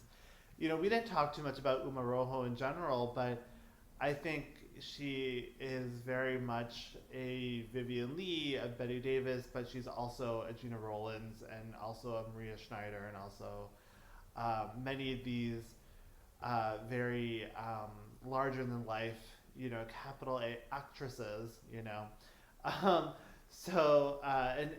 Opening Night is probably, I think, my favorite of sort of the Cassavetes movies that are in the Criterion, just because it's very much an Almodovar movie in a lot of ways. Although I'm very particular to Husbands as well. But yeah, no, I mean, I just find Gina Rowlands, she recently passed away, of course, and this is not a unique thought, but her contribution to acting is unquestionable, and I just, I can't think of her without thinking of Almodovar. Her influence on his work is really all over his films. Yeah, I also wanted to give a quick shout out to The Bitter Tears of Petra von Kant, which is a German movie by Fassbinder, which is another Almodovar influence, and that is very much about two lesbians that are kind of bickering at each other, like Uma Rojo and Nina. And so, yeah, I mean, but yeah, definitely, I think those two movies are the ones that I would recommend in this segment. Yeah, Opening Night was another one where I hadn't seen it, but I decided to watch it as prep. Cassavetes is kind of more of a blind spot for me in terms of his directorial stuff. I mostly know Cassavetes more for Rosemary's Baby or Mikey and Nicky, stuff like that, which I think he's great in, both of those. But I'd only seen Gloria, actually, prior to this, in terms of the ones he's directed. But Opening Night's great. I think it's a phenomenal movie, especially like you mentioned, kind of the ghostly element of it. But even it's one of the few movies where in terms of there've been plenty of movies about the stage and performers on stage and doing all that other stuff. But I think this movie captures kind of the weird kind of you're in this room where this event only happens once kind of deal, just because of the nature how Cassavetes makes. From what I understand, mostly from Reputation, from his movies, where it's just it's a lot of improvisation. It's a lot of these actors going back and forth, being really in the moment of a scene. There's so many great bits, particularly whenever he will shoot certain things. There's a whole confrontation scene that happens and on stage with a bunch of people in this one kind of living room set. And I love the way that he initially shows it from the perspective of the audience initially, and then when we're at opening night, we're on the stage and we see the crowd in the background and we're interacting with the characters in such a great way.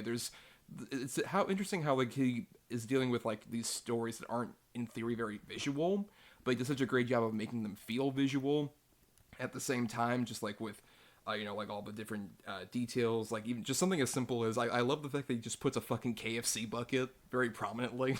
Yeah. In that one set. I think just it's so funny to me. And yeah, Rollins is amazing. But also I fucking love Ben Gazzara. Ben Gazzara Oh, is like the yeah. exact kind of energy I want out of like being in my 40s. Hopefully, just like, oh Yeah, god, if I could yeah. have the strength of that dude, who kind of looks schlubby, but he's like, I don't give a fuck. I am full of confidence, even though I am kind of middle-aged slumpiness at the same time. He's like such a fucking wonderful actor. And I think he's so great in this movie too. It's like the frustrated director. But yeah, I think it's a phenomenal choice. And Brian, you were kind of talking earlier. You've seen opening night, right? You have thoughts? I did, yeah. I watched it fairly recently, actually, for the first time, around the time Gina Rollins died. And I've seen Woman Under the Influence quite a few times. I love that movie. I think it's like, again, yeah, not a new thing to say, but like one of the great screen performances of all time. And yet I think you can kind of lump in opening night with that as well. Like, just this, the way Gina Rollins portrays this woman having this like mental breakdown, this crisis of sorts. Like, it's so incredible just watching her do anything really, but just especially those moments where she just like goes off to the side and just has this like really like emotional breakdown. I just find like, just so unbelievable. I mean, obviously not the first to say this, but like just what an incredible like performer, and just one of the greatest. Like, yeah, her contributions to like film is immeasurable. I love Cassavetes as well, both as an actor and a director in this movie. Like, I like Thomas William. I love what you mentioned. Like, he's a really great director. You know, like he like obviously like he's a very important director because the independent films he made early on and stuff like that were very, very important. But I think that like in stuff like A Woman Under the Influence and this movie, like there's a lot of just the way he shoots stuff, the way he edits stuff. There is this kind of like beauty to it, kind of in the way that Almodovar like has a lot of like realness to his movies, quote unquote, but like has a lot of these flourishes that are really like not extravagant necessarily, but are really like beautiful. And I really love him in this movie as well. I'd like just as a performer, I love Cassavetes as an actor. I mean, like Mikey and Nikki is one of my favorite movies of all time, and I think he just like I could watch him just do anything. He's just so magnetic. You know, I just love watching John Cassavetes act. Well, on that note, let's repeat our titles in case people want to add them, to their watch lists and whatnot. Brian? Yes, I had the 1993 film from Gregor Rocky, Totally Fucked Up. And I had the 1997 film from Casey Lemon's Eve's Bayou. And I had the 1977 film Opening Night by John Cassavetes. And on that note, we're going to start wrapping up here. But we want to thank some people before we head out. We want to thank Burial Grid for the music for our show. Listen to more of his music at burialgrid.com. Thanks to Michelle Kyle for our artwork. Find her at MishKyle96 over on Twitter. And thanks to our supporters on Patreon, patreon.com/cinema2letter, where for just $1 a month, you all get access to bonus stuff that we put out every month for the show. Like, we're in December currently, so we'll be having a review roundup soon where Brian and I are going to be talking about some of the, recent releases that are coming out in December. And then also our big bonus episodes, our top 10 Simpsons episodes countdown. That's our big bonus podcast where we're going to be counting it down. Very curious to see what Brian and I pick, especially if there's any overlap and whatnot. But yeah, on that note, we have one more person to thank, and that is Manish. Thank you so much for being on the show. Thank you. Really appreciate your insight and perspective. Please plug yourself. Where can people find you on the internet? You can find me on, well, I don't know. I'm kind of moving away from Twitter, like many people are. Oh, did something happen? Oh gosh. But I'm still there at Vertigay314. That's VERTIGAY 314. I'm also on Blue Sky under the same handle. You can find me on Letterboxd as well under my own name, Manish Mathur. And also my podcast, Bollywood Drafts, is available on all major podcast platforms. It's mainly about Bollywood movies, or it's actually all about Bollywood movies. So if you're interested just to learn more about the industry, if you're not familiar, check that out. I also wanted to plug the episode that you were on, my old podcast, Thomas, it had to be you. You were on the Atonement episode, which is almost exactly 2 years ago. That's a really fun episode to discuss that tragic and amazing movie. So look out for that. That's also It Had to Be You on major podcast platforms. So my whole library is all there, but I'm not releasing new episodes of that podcast. Yeah, it was a lot of fun doing that episode though. And yeah, it really definitely was. Yeah, and you're a great podcaster, so I'm definitely curious to, even though I'm shamefully not as aware of as much Bollywood stuff, I'm sure it's a lot of fun, especially because you kind of like the screen drafts format, right, with that? Yeah. I took the screen drafts format and kind of tweaked it a little bit. But yeah, because I love to rank stuff compulsively, so so I just get people together to rank movies, and we have a lot of fun doing that. You can find us on whatever hell site at cinema number 2 letter, though like Manish kind of intimated, I don't think we'll be posting on Twitter that much anymore. Probably more on Blue Sky, including myself. I'm more active on Blue Sky at this point. I literally deleted Twitter off both my desktop favorites and my phone because I'm like, I can't fucking look at that site anymore. So happy. I'm so proud of you. Thank you. I'm progressing and learning like a Pedro Almodovar character. But you can find me at Not the Who's Tommy on most places, particularly Letterboxd. I do a lot of stuff there, and occasionally I also do some writing at film-cred.com. I still use Twitter sometimes. It's a real it's really tragic.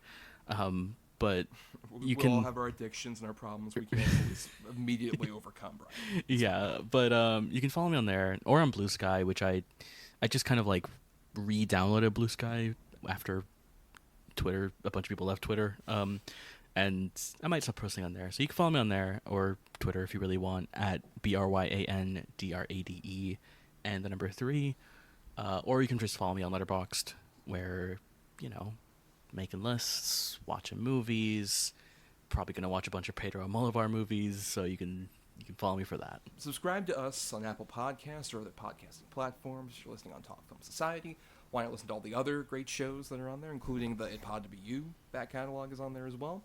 And you can also dig into the archives on our Podbean main feed for the first several seasons of this show, or the old Double Edge Double Bill stuff, including the episode Manish was on of that. Are all available over there on the Podbean feed. And if nothing else, if you can't, support us on the Patreon, that's cool. Money can be tight for some people, but the free way to help us out is to rate, review, or simply share the show around to give us more visibility out there. Just make sure that anybody of any different walks of life would be able to hear us, as they should, clearly. Everyone should listen. But on that note, we'll just tease our next episode is our N for New Choice, as chosen by our patrons, our cineast patrons out there. That's another thing you get to do as a patron, is you'll get to vote for at least one movie that we talk about every season, and that'll be the Wim Wenders film Perfect Days, which just came out late last year, and I'm very curious to revisit it. I know, Bryan, you haven't seen it, right? No, I haven't seen it yet. I'm very curious too. I loved the trailer when it came out. I haven't seen a bunch of Wim Wenders movies, but I've seen quite a few, and what I've seen I absolutely love, and I would like to see more of his movies. Maybe I will. Maybe I'll watch that nearly 5-hour movie he made, the Until the End of the World, in prep for that. I don't know. Tune in for that, but I'm excited to watch that movie and talk vendors, talk, what a weird career he has, and all that stuff. And Manish, have you seen this one?